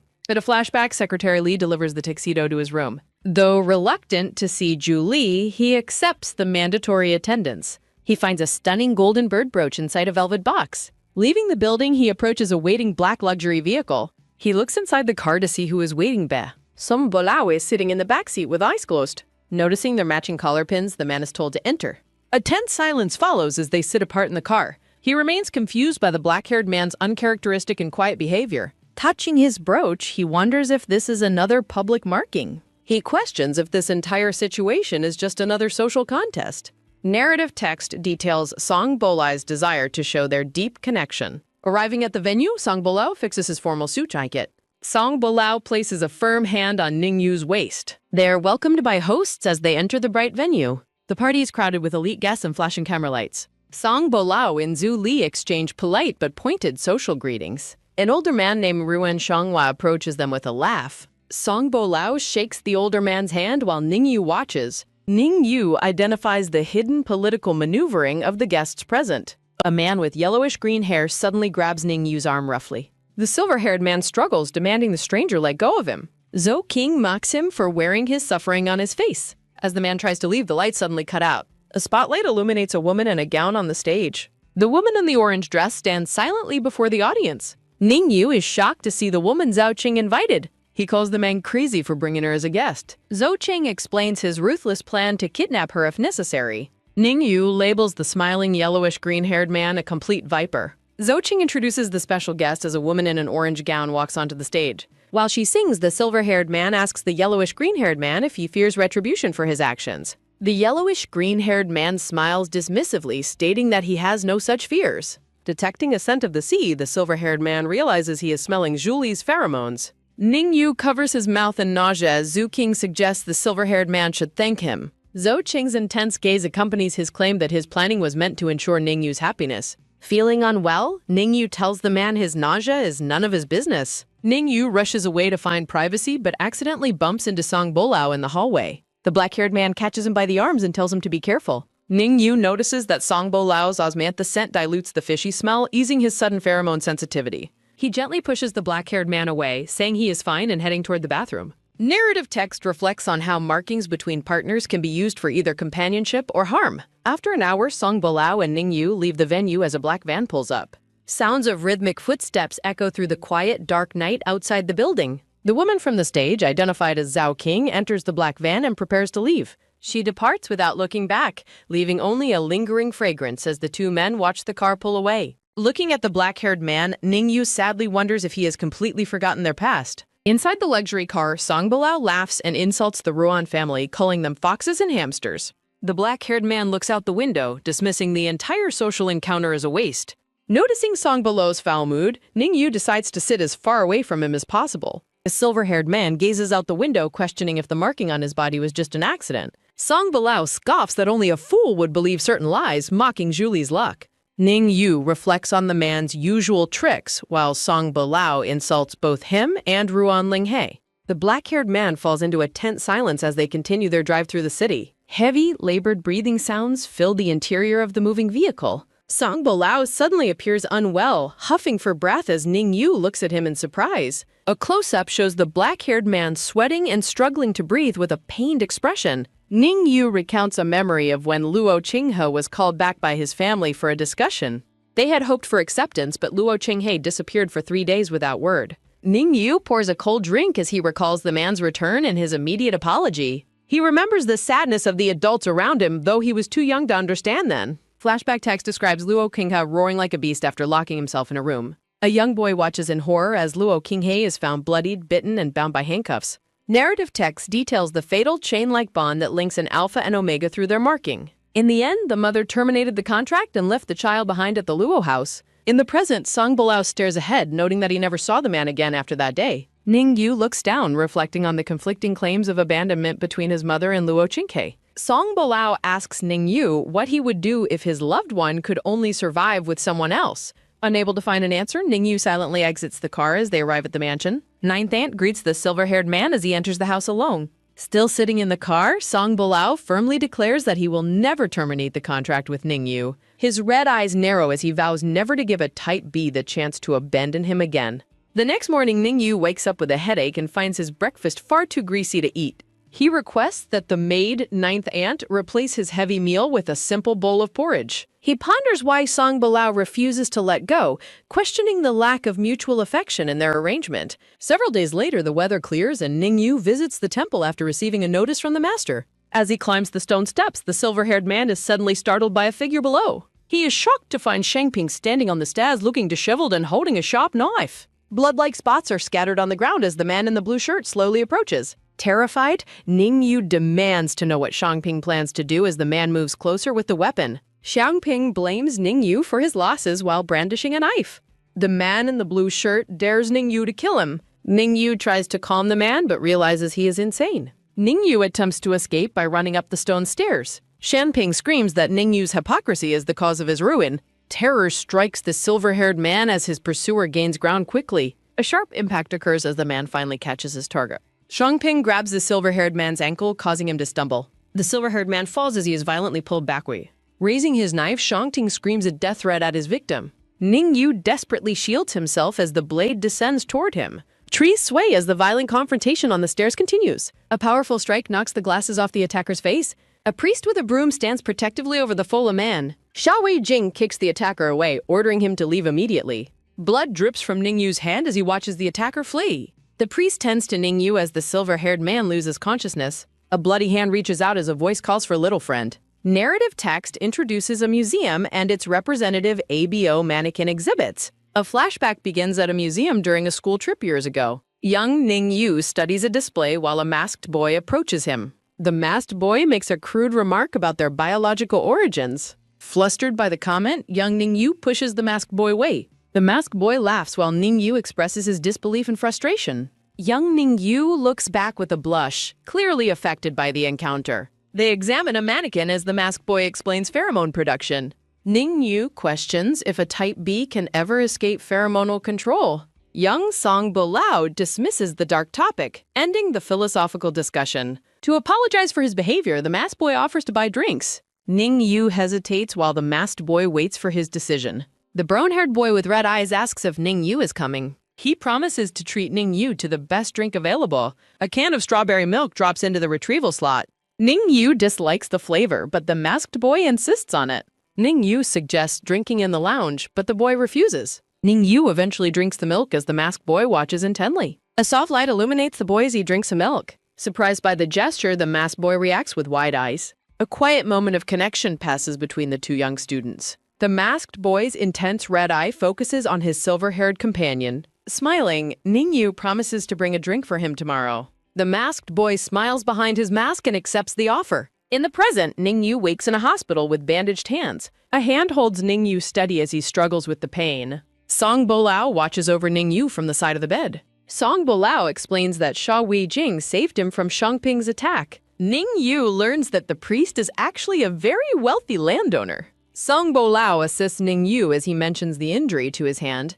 Ningyu learns his tendons were broken and required surgical reattachment. Song Bolao reassures Ningyu that the country's best doctor performed surgery. Ningyu sits in his hospital bed while Song Bolao watches over him. The silver-haired man asks about the current condition of his attacker, Xiangping. Song Bolao confirms the man is alive and recovering in the same hospital. Wearing a cold smile, the black-haired man claims he is treating the attacker well. He intends to wait for the man's recovery before finally settling their accounts. Song Bolao offers to pour a glass of water for the injured man. He reveals Xiangping met a former contractor to discuss dividing some property. Ningyu's hands tremble as he learns the contractor was named Cheng Xingze. He discovers Xiangping stabbed the other man before coming to the mountain. A sudden coughing fit overcomes Ningyu as he processes the shocking news. Song Bolao tells his companion to be more careful while he recovers. The black-haired man gently pats Ningyu's back, checking if he feels better. A loud stomach growl interrupts the tense moment between the two men. Embarrassed, the silver-haired man admits that he is actually quite hungry. Song Bolao stares at him in silence for a long, unreadable moment. Without a word, the black-haired man turns and leaves the hospital room. Ningyu touches his chest, feeling that Song Bolao is acting very strangely. Days pass as Ningyu undergoes exams and Song Bolao handles legal matters. In the middle of the night, Ningyu wakes up feeling thirsty. He is startled to see a dark figure standing silently by his bed. The silver-haired man is shocked to find Song Bolao watching him in the dark. Ningyu demands to know how long the man has been staring at him. Song Bolao leans in close, bringing up their previous conversation about children. The black-haired man asks Ningyu directly if he wants to have kids. After a brief hesitation, Ningyu looks away and gives a firm rejection. Song Bolao agrees that it should never happen while holding a lit cigarette. The silver-haired man questions why he would suddenly bring up such a topic. Song Bolao looks out the window, dismissing the matter as being of no importance. On discharge day, Ningyu returns home to find a massive fragrant feast. He eats ravenously, hoping to replenish the energy lost during his recent ordeal. Ninth Aunt notices with a smile that her guest's appetite has greatly improved. Ningyu praises her cooking but admits he feels weak and needs rest. Entering his room, the silver-haired man notices a new plan on the table. He stands before the window, examining the mysterious gift with a confused expression. Touching a leaf, he wonders about the purpose of providing such a plant. A somber mood takes over Ningyu as he reflects on his situation. Later, Ningyu eats in bed, still confused by his own extreme hunger. Ninth aunt enters the room to announce the arrival of an unexpected visitor. Ningyu stops eating immediately upon hearing that Mr. Luo has arrived. An older man in a suit enters the room with a stern expression. Mr. Luo dismisses ninth aunt, ordering her to leave them alone for a discussion. The maid leaves in silence as the older man takes a seat opposite New View. Setting down his chopsticks, Ningyu asks what the man wants to tell him. Mr. Luo patiently offers to wait until the young man has finished his meal. The older man demands that Ningyu terminate the contract with his son immediately. He blames Ningyu for the recent danger his son faced during the attack. Mr. Luo insults Ningyu's family, but the silver-haired man remains dismissively calm. The visitor offers money while Ningyu wonders if his past is finally known. Mr. Luo claims total control, causing Ningyu to realize a terrifying physical truth. Trembling with realization, Ningyu asks if the man brought the termination agreement. Reflecting on the tedious 20-page contract, Ningyu ignores the details. Determining his own path, the silver-haired man signs the termination papers. After signing the agreement, the silver-haired man prepares to leave forever. Ningyu lies to ninth aunt about meeting a friend tonight. After reaching the city, he uses a cafe to lose his driver. Returning to an old apartment, the silver-haired man begins packing a suitcase. He leaves his diaries behind before heading to a nighttime bus stop. The text message confirms Ningyu has officially terminated his contract. Seeing Sung Bolao's name on his screen, the silver-haired man hesitates. He answers the call in silence while the ringtone continues playing. Sung Bolao demands to know the meaning of the agreement on the table, and the silver-haired man tells him it is exactly what it looks like. Demanding a return, the brown-haired man refuses to sign the termination papers. Recalling their hospital talk, Ningyu boards a bus to find clarity. The silver-haired man admits his previous words were lies and insists the agreement be signed, leaving the caller in total shock. Seeking a fresh start, Ningyu boards the bus as Song Bolao screams. Escaping Shangtan, the silver-haired man travels through the night toward Mongshui. Waking at dawn, Ningyu realizes he has finally reached his destination. Lush green mountains greet the silver-haired man as he enters the city. A grocery cart full of fresh vegetables rolls along the cobblestone street. Pushing a cart, the silver-haired man begins his new life in Manchuy. Ningyu admires the beautiful terrace and convenient bakery of his neighborhood. Bathed in sunlight, the silver-haired man enjoys a moment of true peace. A close-up shows the silver-haired man holding a small slip of paper. A man with glasses drops his groceries and Ningyu rushes to help. Walking with a cane, the brown-haired man laments dropping his fresh oranges. An orange rolls across the cobblestones toward the silver-haired man's feet.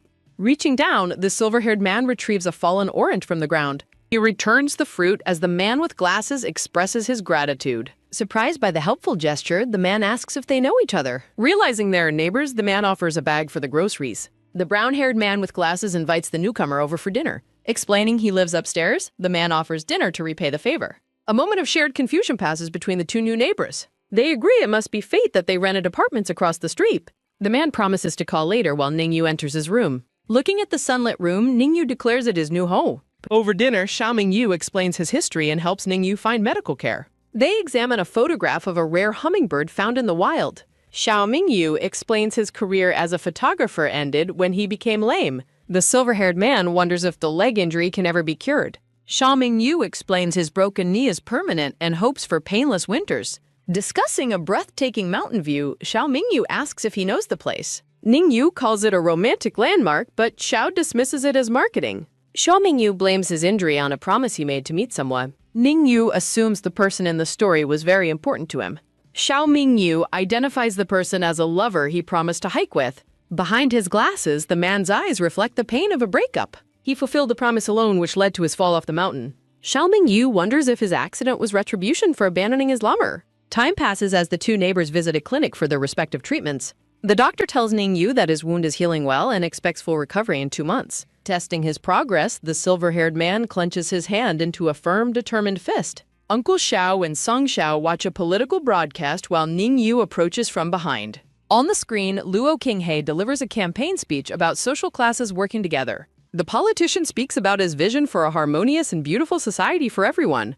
Uncle Xiao expresses hope that the status of Type B citizens will finally be improved. Sung Xiao listens to the political talk with a bitter and knowing smile. Ningyu informs Uncle Xiao that he has finished his medical appointment for the day. While walking outside, Song Xiao asks Ningyu if he plans to contact his family. Ningyu admits he has no family left and officially terminated his contract before moving. Visibly shocked, Song Xiao asks why he would suddenly choose to cancel the agreement. Ningyu reflects on how the kind older man reminds him of his former master. The silver-haired man admits he once felt similar to Song Balao but eventually lost trust. He explains that a sense of dislocation and fear of disappointment ruined their relationship. Ningyu admits he cannot accept a relationship built on pretending that nothing ever happened. Despite his heavy heart, the silver-haired man smiles and insists he is doing fine. Ningyu explains that the contract termination was actually planned and sent by the man's father. He assumes Song Balao signed the papers because his father is an exceptionally strong authority figure. Ningyu reveals that the other man might have faced his father's whip if he disobeyed. Song Xiao is horrified to hear that the man is still whipped at his age. Noticing the neighbor's sudden distress, Ningyu checks on him with a worried expression. Song Xiao admits he was thinking of his own son whom he left behind years ago. He regrets leaving his son for a better education, fearing it led to current suffering. The family forced him away, and every letter Song Xiao wrote went completely unanswered. Ningyu wonders if Song Balao experienced the same lack of communication with his own father. Song Xiao fears his son blames him for the abandonment and no longer recognizes him. Overcome with grief, the brown-haired man with glasses walks away into the distance. Ningyu wonders if Song Balao has felt relieved after so many years of silence. In a flashback, a young silver-haired boy asks his mother for information about his father. Ningxi angrily warns her son never to ask about his father again. The young boy cries on the floor while his mother sighs in cold frustration. Lacking any motherly warmth, Ningxi orders her crying child to wipe away his tears. She insults the father's character and blames the boy for being born as a type B. Ningxi claims the truth is harmful and that knowing his father would bring only resentment. Ningyu reflects on the beauty in his heart while watching blossoms fall from the terrace. A single pink flower petal falls gently into the palm of the silver-haired man. The blossom floats silently on the surface of the water, marking a quiet moment. Later that evening, Ningyu's phone begins ringing loudly on the coffee table. Ningyu answers the call and identifies himself to his friend, Liang Chuyang. Liang Chuyang yells at him for disappearing and making everyone worry for so many days. The pink-haired man humorously lunges through the phone screen to shake his irresponsible friend. Softening his tone, Liang Chuyang hugs him and offers forgiveness for the sudden disappearance. He asks why the contract was terminated since Ningyu claimed to be on good terms. Ningyu decides to tell the truth about the events leading to his departure from Shangtan. He details the matter of Luo Qinghe bringing the termination agreement to the house personally. Furious at the bullying behavior, Liang Choyang threatens to break up with his boyfriend, Luo Mengbai. Ningyu urges his friend not to be impulsive, defending Luo Mengbai as a good person. Liang Choyang huffs in annoyance but agrees to stay while cursing the rest of the family. He reveals that Song Balao came looking for Ningyu in a panic the next day. Liang Qiuyang confirms that while they didn't find him, Song Balao found the diary on the desk. Song Balao realizes Ningyu left nothing behind as Ningyu listens silently. Ningyu dismisses the loss, knowing Song Balao's domineering nature cannot be stopped. Reflecting on 7 years, he doubts his presence was ever truly noticed. Ningyu tells Liang Chuyang he moved to Manshui, promising a future visit. After hanging up, the silver-haired man relaxes in his new sunlit home. He hopes the other man missed the insulting comments in his diary. Realizing he has unfinished business, he prepares to contact Taoist Wei Jing. The silver-haired man regrets the long delay in visiting the mountain field. He worries about his future plans and a child who must wake. On Vijing Mountain, Taoist Wei Jing receives a long-awaited phone call while brewing. Ningyu expresses his gratitude and apologizes for the sudden, quiet departure. He informs the Taoist that the dojo event will be indefinitely delayed. Taoist Wei Jing explains he already spoke with Master Song about the situation. Stunned by the news, Mingyu demands to know what was shared. He waits in his garden, dreading the details of the past conversation. The Taoist admits he mentioned a death ceremony for a young child. He reveals he told Song Balao the child's birthday was 7 years ago. Paralyzed by the realization, Ningyu listens as the Taoist senses his distress. He reflects on the truth coming out suddenly, like a summer rain. Winds of change blow through the silver-haired man's hair as he thinks. A small white box on the table holds a gold SIM card.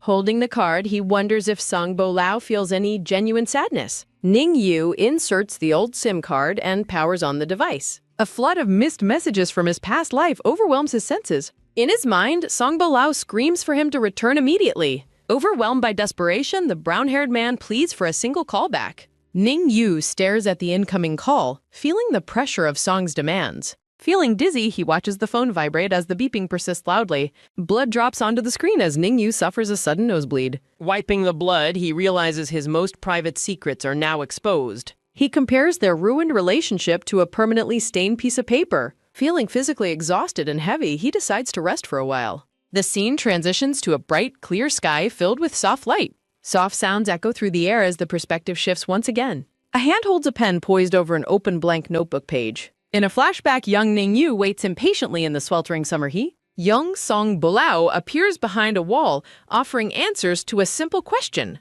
The two boys sit together discussing the croissants inside a paper bag. Enjoying a popsicle, the brown-haired boy complains about the intense summer weather. He questions why Ningyu decided to bake croissants for him once again. The bag is filled with fresh, golden pastries meant for the hungry boy. Licking his hand, he mentions having eaten croissants multiple times that week. When asked for a preference, the brown-haired boy requests a waffle instead. An annoyed Ningyu aggressively stuffs a croissant into his friend's mouth. Preparing to leave, the silver-haired boy looks away from his persistent companion. Song Bolao firmly grabs his arm, asking him to stay for a moment. Looking back with confusion, the silver-haired boy wonders what he wants now. Smiling warmly, Song Bolao asks for his number to place future food orders. Sitting on the ground, the boy holds on tightly while Ningyu grumbles. A close-up reveals the silver-haired boy's mounting frustration with his new acquaintance. The young brown-haired boy demands his phone back from the silver-haired boy. He flashes a bright, satisfied smile after reclaiming his mobile device. The silver-haired boy stares blankly at a new message notification later.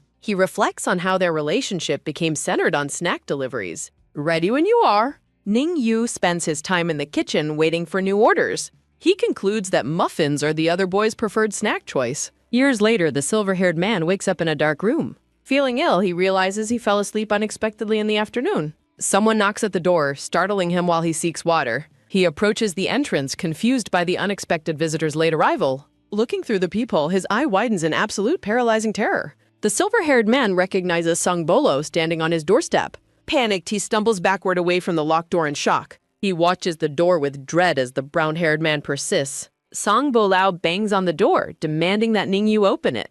Ningyu expects a violent outburst from the man outside his home. Instead, Song Bolao pleads for a chance to talk without any threats. Ningyu finally opens the door to see a weary Song Bolao. Song Bolao reveals he has been searching for him for 8 days. He immediately pulls the silver-haired man into a desperate, crushing embrace. The brown-haired man asks about his well-being with a trembling voice. They stand together in the dark hallway during the silent, emotional reunion. Sensing a strange vulnerability, Ningyu asks to move the conversation inside. The two men stare at each other with heavy, unsaid words. Song Bolao reaches out to touch the silver-haired man's face gently. He is alarmed to find that Ningyu's skin feels burning hot. Song Bolao notes the fever while Ningyu pushes him away defensively. Flushed and weak, Ningyu insists he is fine on his own. Song Bolao urges him to go to the hospital for medical care. Ningyu refuses the help, shouting for him to stay far away. Sudden, intense pain causes the silver-haired man to clutch his head. He hears a familiar voice calling out his nickname in the dark. Uncle Xiao appears, looking concerned about the commotion at the door. Song Bolao freezes as he recognizes the older man standing before him. Uncle Xiao is visibly shaken by the identity of his neighbor's guest. He identifies the younger man as Bolao, marking a shocking realization. Ningyu realizes the connection between Uncle Zhao and the unreceived letters. The neighbor realizes the truth while Ningyu suffers a coughing fit. Uncle Xiao rushes forward as Ningyu begins to vomit blood uncontrollably.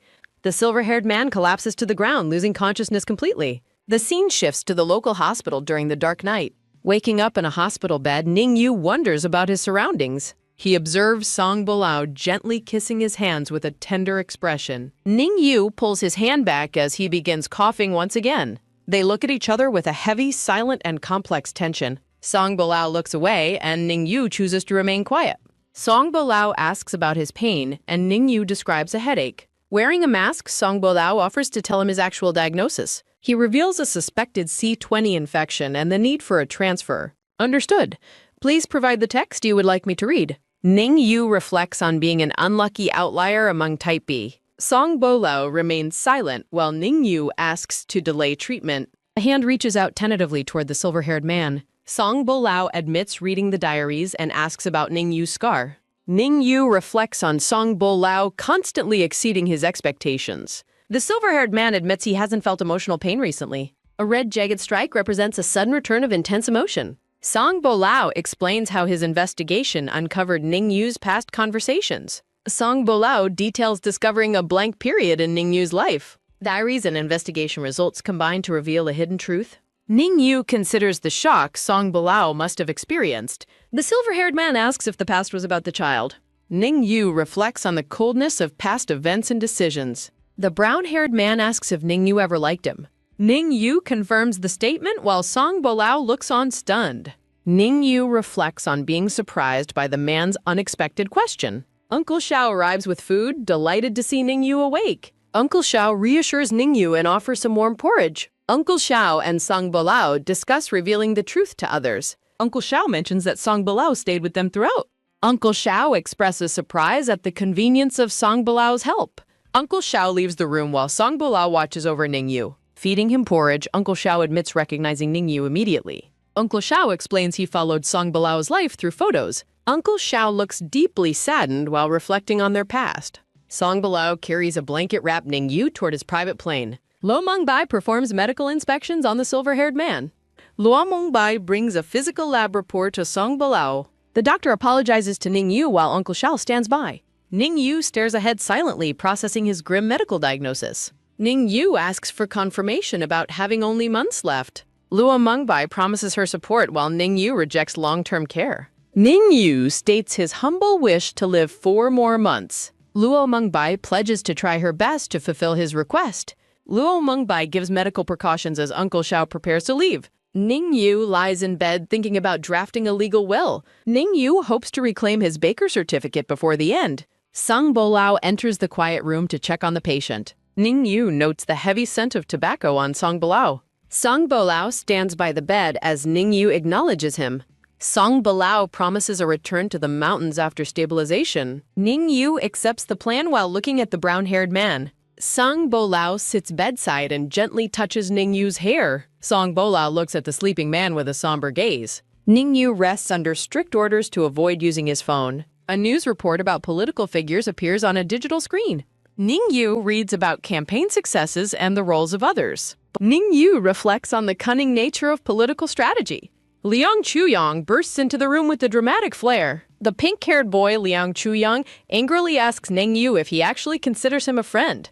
The pink-haired boy berates the silver-haired man for hiding his revenge plans, the contract termination, and his illness. Looking down with a visible blush, the silver-haired man offers a soft, quiet apology. The pink-haired man vows to settle the account later as the female doctor drags him away.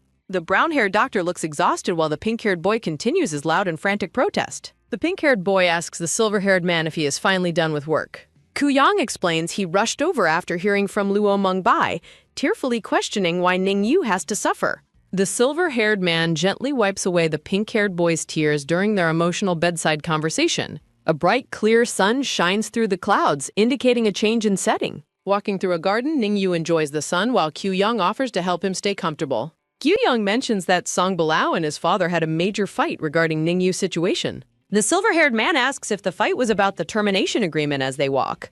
Mentioning Song Bilao's current whereabouts, the conversation shifts to a memory of a brown-haired man. The man with brown hair and glasses, Song Xiao, admits that he simply misses Bilao. A man in a suit, Luo Qinghe, furiously demands to know why he left if he felt that way. Song Xiao compares pheromones to unquenchable thirst, but the man in the suit insists he can resist. Song Xiao warns that resisting will only lead to self-torture while Ning Yu listens to the revelation. Song Xiao suggests that since they marked each other, they are legally required to be together.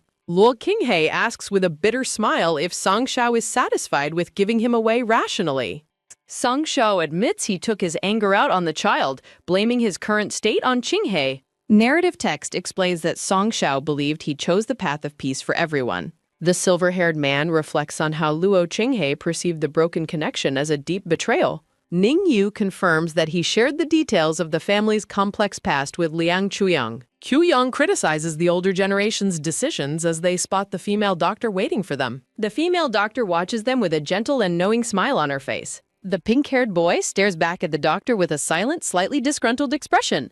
Chuyang asks if Ning Yu can return to his ward alone, and Ning Yu reassures him. The pink-haired man decides to handle his own matters first while looking back over his shoulder. Luo Mengbai takes the pink-haired man's hand and leads him away from the silver-haired man.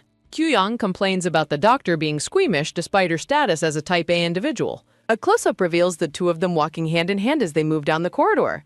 A thought bubble notes how pleasant it is to hold the hand of someone you love. The pink-haired man and the female doctor walk away together in a light-hearted, glowing atmosphere. Entering his ward, Ningyu sees Momo sitting on Song Bilao's lap while they discuss secrets. The young boy mentions wanting a sister after seeing the two adults talking together earlier. Momo lights up with excitement and calls out to his beloved silver-haired guardian. They share a joyful, flowery reunion as the boy hugs Ningyu tightly, expressing his longing. Ningyu holds the boy on his lap, listening as Momo describes the long wait. Ningyu apologizes for the lack of broadcasts, but the boy insists he isn't blaming him. Momo asks for a story and eventually falls asleep while Song Bilao watches the peaceful scene. "I'm just a language model and can't help with that." Reflecting on his own childhood, Ningyu believes his lack of goodness is why nobody likes him. Narrative text describes how many people would actually be willing to beg for Ningyu's pity. Liang Qiuyang returns and peeks into the room, calling out to Ningyu softly. Song Bilao shushes him, pointing out that the child has fallen asleep in Ningyu's arms. Smiling brightly, the pink-haired boy promises to visit again in a few days before leaving. Touching his bruised lip, Qiuyang wonders if Type A individuals can even control their kissing force. A tiny silver-haired figure waves a final goodbye and tells the visitor to be careful. The pink-haired boy waves back as he disappears behind the closing door of the ward. After everyone leaves, Song Bilao remains in the quiet room, standing watch over the patient. Song Bilao suggests that Nina Yu likes him a lot too, but the silver-haired man assumes he is overthinking. The silver-haired man looks down at the sleeping child, noting he is also a good boy. The man in the mask remains silent as he watches the patient and the child together. A close-up highlights the brown-haired man's intense, focused gaze. Ningyu packs his bags as narrative text describes his stabilized condition and future medical requirements. Uncle Xiao enters the ward with a ukulele, asking if his arrival is an inconvenience. Ningyu offers a seat to Uncle Xiao, who mentions his upcoming surgery, as narrative text details his recovery hopes. Uncle Zhao prepares to play a song, admitting he is rusty and borrowed the instrument from another patient. Surrounded by a background of sunflowers, Uncle Xiao performs a song while Ningyu reflects on his past as a street singer. Applauding the performance, the silver-haired man praises the music while Uncle Xiao offers his thanks. A close-up shows the gentle expression of the man with glasses during their quiet moment. Uncle Xiao pauses his playing to mention that Bolao used to love hearing him sing this particular song. Ningyu observes the lingering sense of caution and embarrassment that characterizes the relationship between the father and son. Song Bolao enters the room and questions his father's presence while an aura of annoyance surrounds him. Explaining the visit was a farewell, the silver-haired man listens as Uncle Xiao decides it is time to leave. Uncle Xiao offers a final farewell to Ningyu as he prepares to exit the ward. Looking back over his shoulder, the man with glasses advises Bolao to rest and avoid overworking. Bolao acknowledges the advice with a brief response as he watches his father. The man with glasses appears momentarily stunned by the response from his son. A warm smile spreads across Uncle Xiao's face as he expresses his satisfaction. Leaning on his crutch, Uncle Xiao leaves the room while Bolao remains standing by the door. The silver-haired man reflects on Bolao's tendency to be hard-mouthed but soft-hearted despite his outward demeanor. In the quiet of the night, the sound of typing fills the room as Bolao works on his laptop. While Bolao works, Ningyu reads a book and reflects on the complicated history involving the older generation. The conversation shifts as they discuss how the father and son figures first met in a foreign country years ago. Narration explains that one was a young master studying abroad, shown standing in a wintry landscape.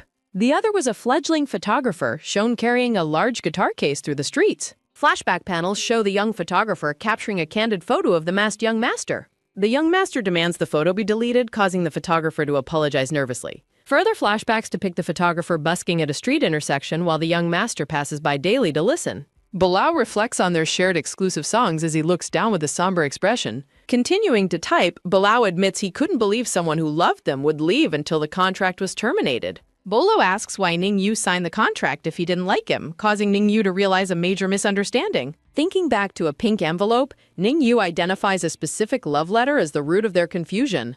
Narrative text explains how Ningxi manipulated them like puppets to maintain her control through complex lies. The brown-haired man watches Ningyu closely, waiting for a response to his difficult question. Ningyu reveals that Ningxi used the lie of a living child to coerce him into the contract as a trade. A wave of intense emotion hits Bolao as he realizes the entire connection was based on the search for the child. Confirming the truth, Ningyu returns to his book while Bolao stands in a state of visible shock. Bolao asks if he has any other wishes, and Ningyu admits he only wants to obtain his bakery certificate. Feeling ill, Ningyu explains that his sickness has made him hypersensitive and nauseous toward mixed pheromones. Images show Bolao sleeping in the ward, with Ningyu noting that Bolao's pheromones provide him a sense of peace. Taking a sip of water, the silver-haired man contemplates a final, seemingly impossible wish. He imagines Bolo apologizing for his past lack of belief and admitting he was foolish. In a humorous moment, Ningyu glares at the sleeping man, wishing for an apology accompanied by tears. Upon being discharged the next day, Ningyu is suddenly confronted by Chong Xingze outside the hospital. Ignoring Bolao's protests, Ningyu takes a few minutes to speak with the scarred man before leaving. Chong Xingze smiles mockingly as he reveals a secret about a high-priced purchase made by Bolao before Ningyu walks away. Inside the car, Ningyu reflects on the revelation and wonders if Bolao deliberately outbid him in the past. Back in a private room, Bolao promises to bring Momo to visit and accompany Ningyu in the afternoon. Bolao tells Ningyu to rest. Ningyu recalls a doctor's advice about his symptoms. Ningyu asks if Bolao bought shumarin. Bolao explains he intended to reveal the purchase at a later time. Bolo presents a contract and asks if Ningyu truly desires it. Ningyu admits his desire for the item despite his past frustrations. Bolao dismisses the item's value and explains his timing. Ningyu reflects on his luck. Bolao questions the extent of Ningya's happiness. Bolao briefly touches Ningyu before turning away in silence. Ningyu concludes the visit with the nurse and Momo. Bolao prepares to stay the night, ensuring Ningyu he is only there to watch. The two men sleep in separate sections of the large bed. Ningyu informs Bolao of his plans for the following day. A dark figure shifts behind the wakeful Ningye. Bolao questions Ningyu's plan and insists on joining him. Ningyu offers no response to Bolao's suggestion. The two men arrive at the temple steps together. Taoist Wei Jing welcomes the pair as they arrive at the tepo. Wei Jing corrects Bolao's manner of address as a talk. Ningyu confirms Bolao's presence is acceptable due to their shared child. Bolao confirms his fatherhood of the child from 7 years prior. Wei Jing expresses his bewilderment at the complicated relationships of the young. Wei Jing begins the ritual as the two men observe. Bolao whispers his skepticism regarding the effectiveness of the ritual. Ningyu expresses a quiet hope for the ritual's success. The two men stand in solemn silence during the ceremony. Wei Jing continues the traditional ritual with focused dedication. A potted plant is revealed, leaving Bolao in visible shock. Bolao takes a sudden, involuntary step back in surprise. Ningyu watches Bolao's intense reaction to the revealed plant. Bolao is transfixed by the sight of the specific flower. Understanding dawns on Bolao regarding Ningyu's deep emotional attachment. Bolao attempts to address Ningyu as the ritual concludes. Ningyu requests silence until the conclusion of the ceremony. Ningyu struggles with complicated feelings of sadness and emotional pain. A simple announcement marks the end of the religious ceremony. Wei Jing breathes a sigh of relief as the task finishes. Wei Jing informs Ningyu that the child has gone to heaven. Wei Jing encourages Ningyu to start a new life. I understand. Please provide the text you would like me to read with a faster speed. Ningyu contemplates the natural cycle of life and death. Ningyu releases the contents of the pot into the wind. Bolao frantically attempts to stop the pot from falling. Bolao watches the falling object with a look of desperation. I understand. Please provide the text and I will read it back at a faster speed. Ningyu requests a simple burial at sea without a tomb. A dark manic smile spreads across Bolao's face. Bolongo agrees that nothing should be left behind in death. Narrative text describes the sunset while the pair stands together. Bolao signals for them to leave as the sun sets. Ningyu senses Bolao's hidden anger as they walk away. Ningyu finds a small distraction in his own footsteps. Walking alone, Ningyu reflects on his preference for solitude and self-sufficiency. As Ningyu watches the sunset, the assistant informs Song Bolao of a legal video call. Song Bolao directs the staff to his study while Ningyu observes his busy schedule. The assistant discusses the Ruan family lawsuit as Ningyu contemplates Bolao's demanding workload. Tucking the child into bed, Ningyu notes Bolao missed dinner due to work obligations. While reading a storybook, Ningyu recalls Bolao's childhood connection to this specific literary tale. Ningyu questions the sleepy child about how he accidentally discovered his live broadcast video. Waking late at night with a stomachache, Ningyu decides not to disturb the household. The silver-haired man notices a light still burning in a nearby room. Approaching the study, Ningyu wonders if Bolao is still immersed in his work. Overwhelmed by a heavy scent, Ningyu discovers a spilled bottle of alcohol on the floor. The silver-haired man enters the messy room where Bolao sits, surrounded by papers and bottles. A pale Bolao acknowledges his arrival while reviewing a photo book of his own prior work. Bolao presents a childhood letter as Ningyu observes his surprisingly gaunt and exhausted appearance. Despite his longing, Ningyu struggles with forgiveness while Bolao urges him to return to sleep. The brown-haired man calls out Ningyu's name with a somber expression.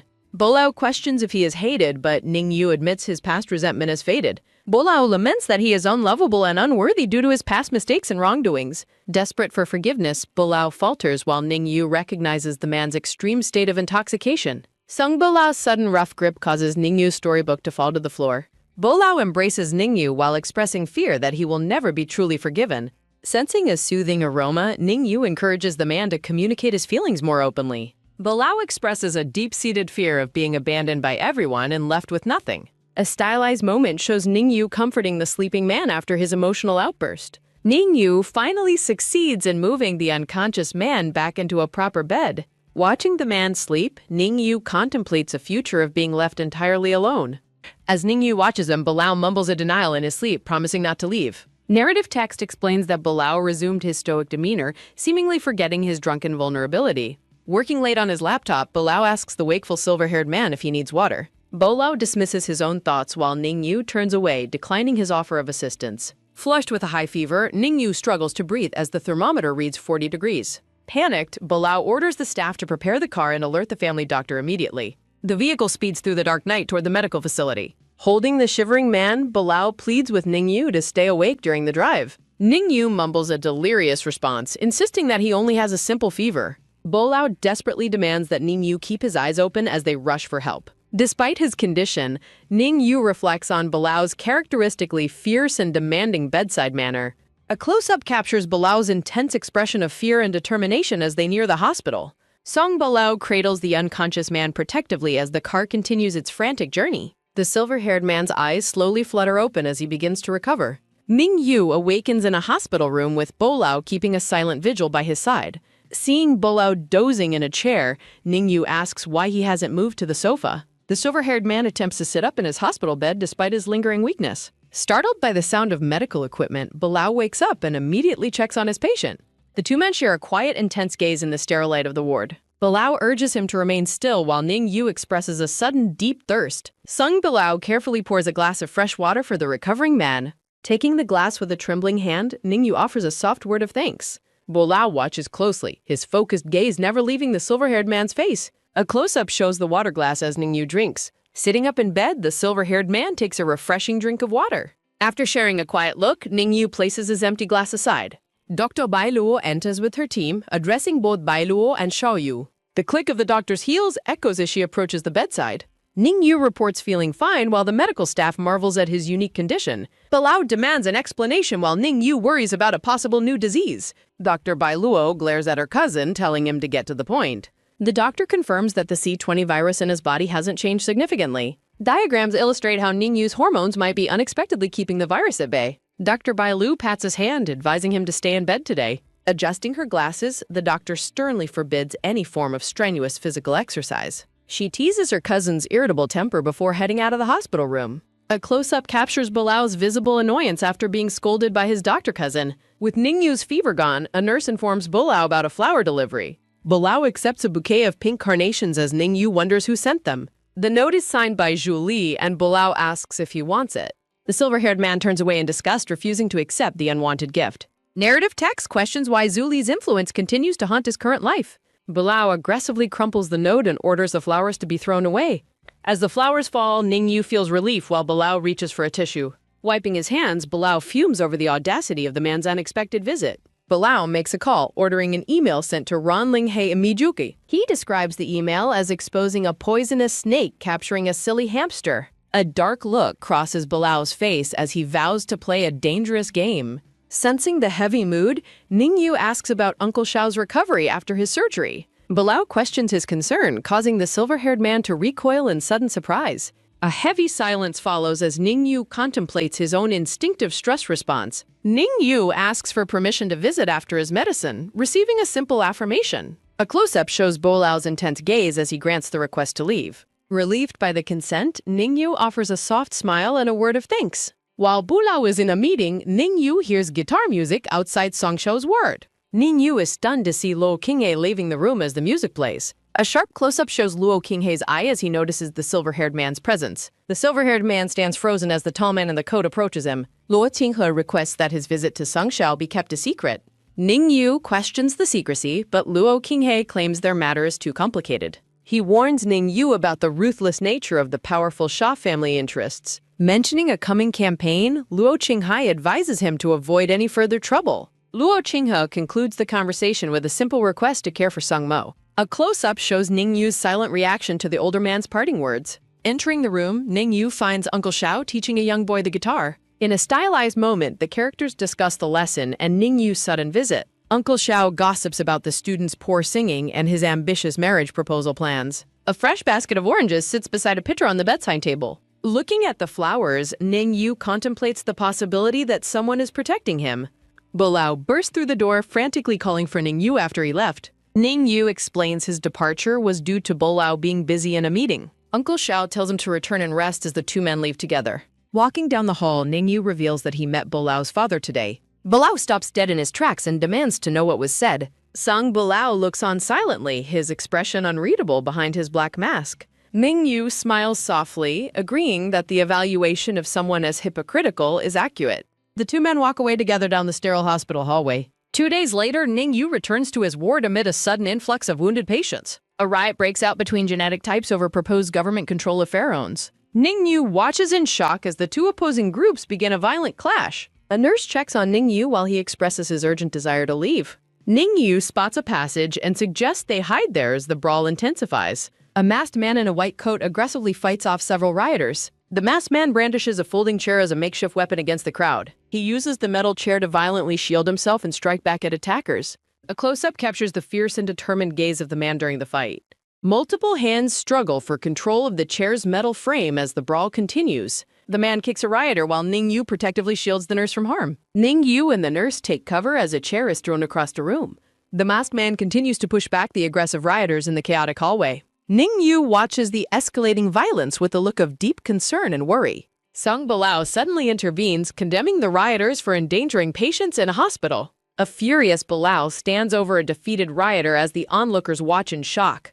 Bolao glares at the remaining rioters, his eyes burning with intense, focused anger. Bolao physically enters the fray, reminding the crowd they are in a medical facility. With glowing eyes, Bolao slams a rioter down, warning them not to make trouble. Bolao strikes the floor with his fist, his overwhelming aura silencing the stunned crowd. Ning Yu calls out to Bolao, while the nurse warns him not to approach. Bolao stops his assault and looks back, his hand bloodied from the intense confrontation. Security forces arrive and begin to clear the area as the riot is suppressed. As rioters are arrested, a visibly stressed Bolao clutches his head in exhaustion. Ning Yu approaches Bolao, noticing the fresh blood on the man's hand.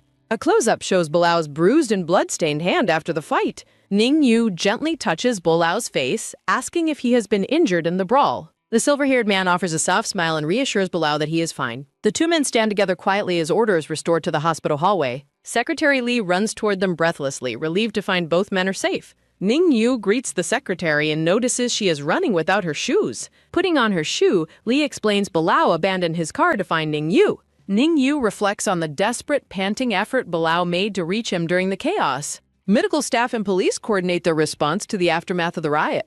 Bolao directs Secretary Li to take Ning Yu back to his ward immediately. Back in the room, Li describes Bolao's panic when Ning Yu didn't answer his phone.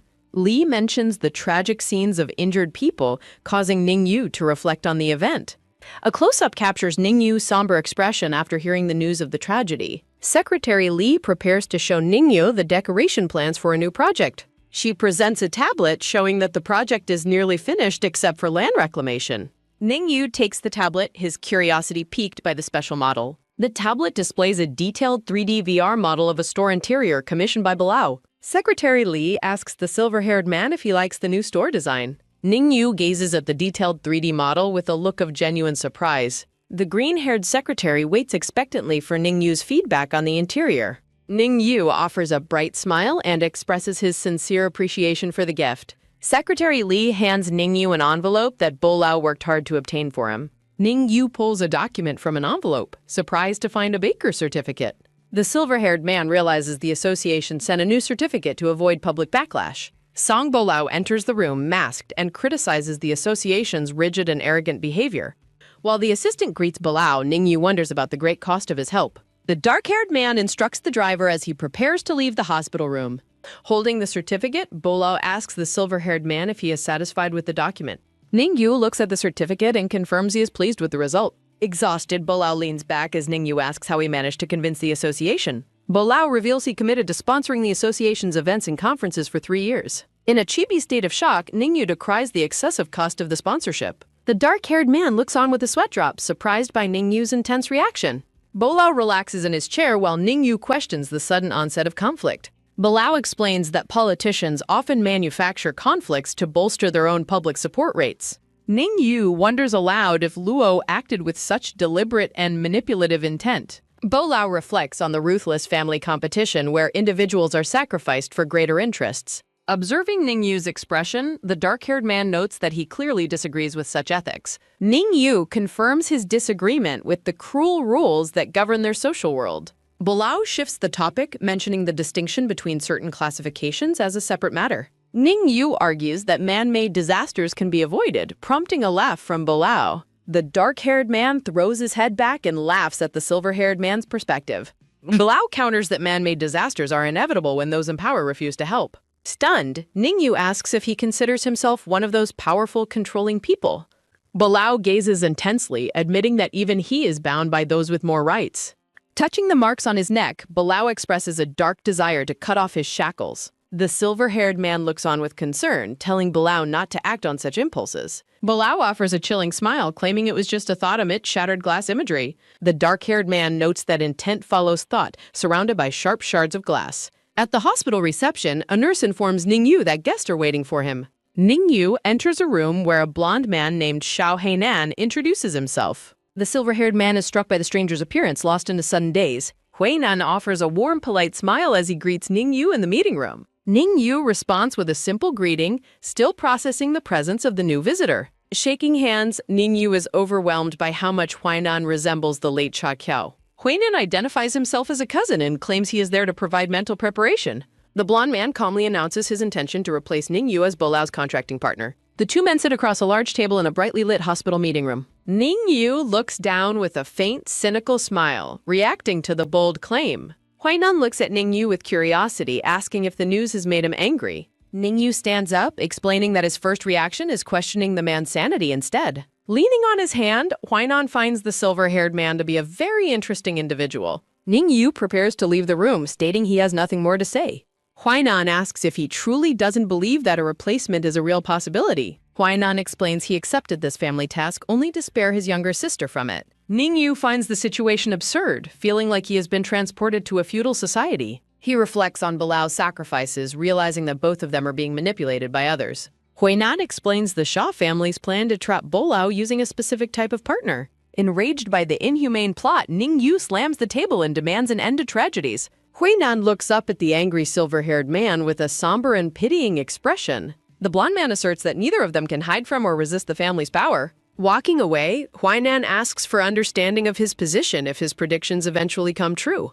Song Bolao enters the ward in the evening as Ningyu takes a drink. Bolao questions Ningyu about the Sha family visitor while the silver-haired man lies. Ningyu contemplates his current situation, comparing himself to Song Xiao's difficult past position. Song Bolao looks on as Ningyu expresses his belief that he is being discarded. Bolao brings up their contract while Ningyu compares himself to a used household object. Ningyu demands Bolao let go, but the dark-haired man refuses to let him abandon him. Bolao aggressively vows to never give in to instincts or let Ningyu leave his side. To silence him, Ningyu splashes a glass of water directly into Song Bolao's face. Song Bolao kneels on the floor, quietly picking up the shards of the broken glass. Days later, Ningyu is discharged from the hospital while Dr. Bailuo provides medical advice. Ningyu hopes his case helps the doctor's research while she expresses hope for C20 treatments. Dr. Bailuo smiles, optimistic that humanity will eventually find a way to win the battle. Ningyu waves goodbye from the car as he finally leaves the hospital grounds. Reflecting on the doctor's hopeful words, Ningyu resolves to work hard to survive. Returning home with his housekeeper, Ningyu is greeted by the Grand Mansion's domestic staff. The silver-haired man pauses in the hallway after hearing a sudden voice call out to him. A chibi-styled Qiyang struggles while climbing over a large, heavy delivery box in the doorway. Qiyang is revealed as the pink-haired boy who brought a surprise gift for Ningyu. Qiyang explains he brought a heavy gift to celebrate the silver-haired man's discharge from hospital. The housekeeper takes the luggage upstairs while Ningyu and Qiyang talk in the foyer. Qiyang presents a box of letters from fans wishing for Ningyu's speedy recovery.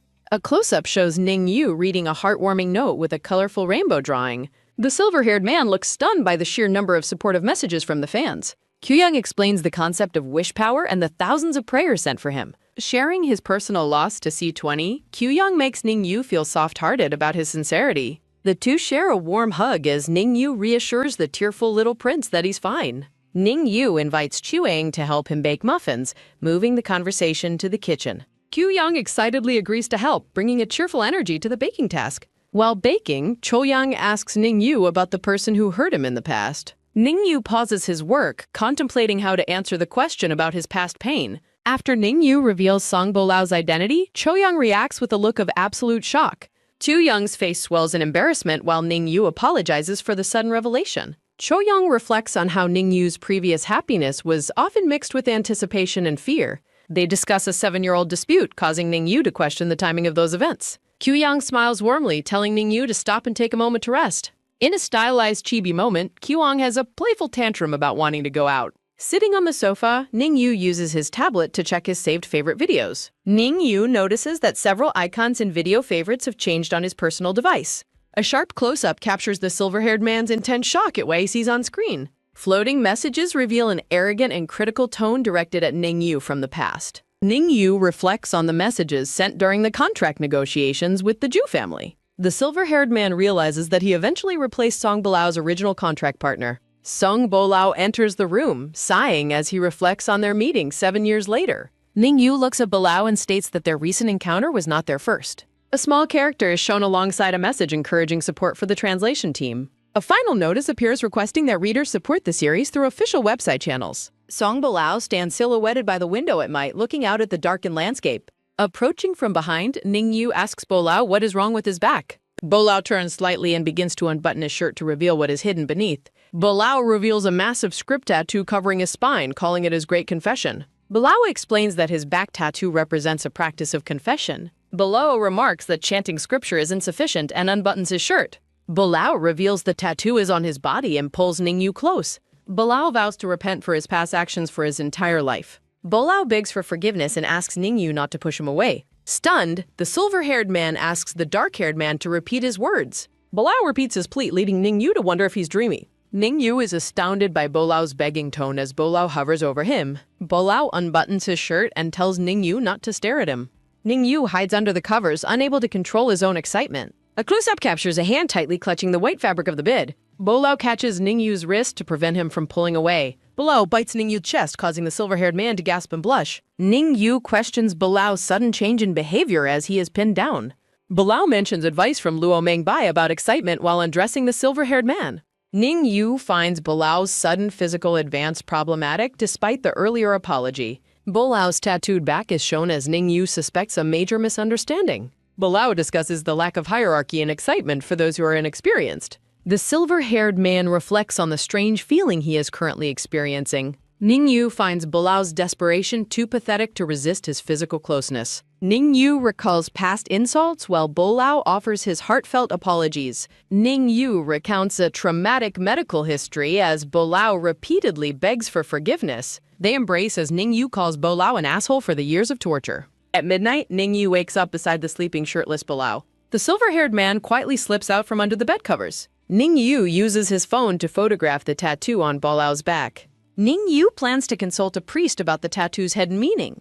A priest responds to Ningyu's message with a translation of the text. A close-up captures Ningyu's focused eyes as he reads the translation. A screen displays a prayer repenting for evil karma, greed, and ignorance. The two men share a warm, affectionate hug and a final moment.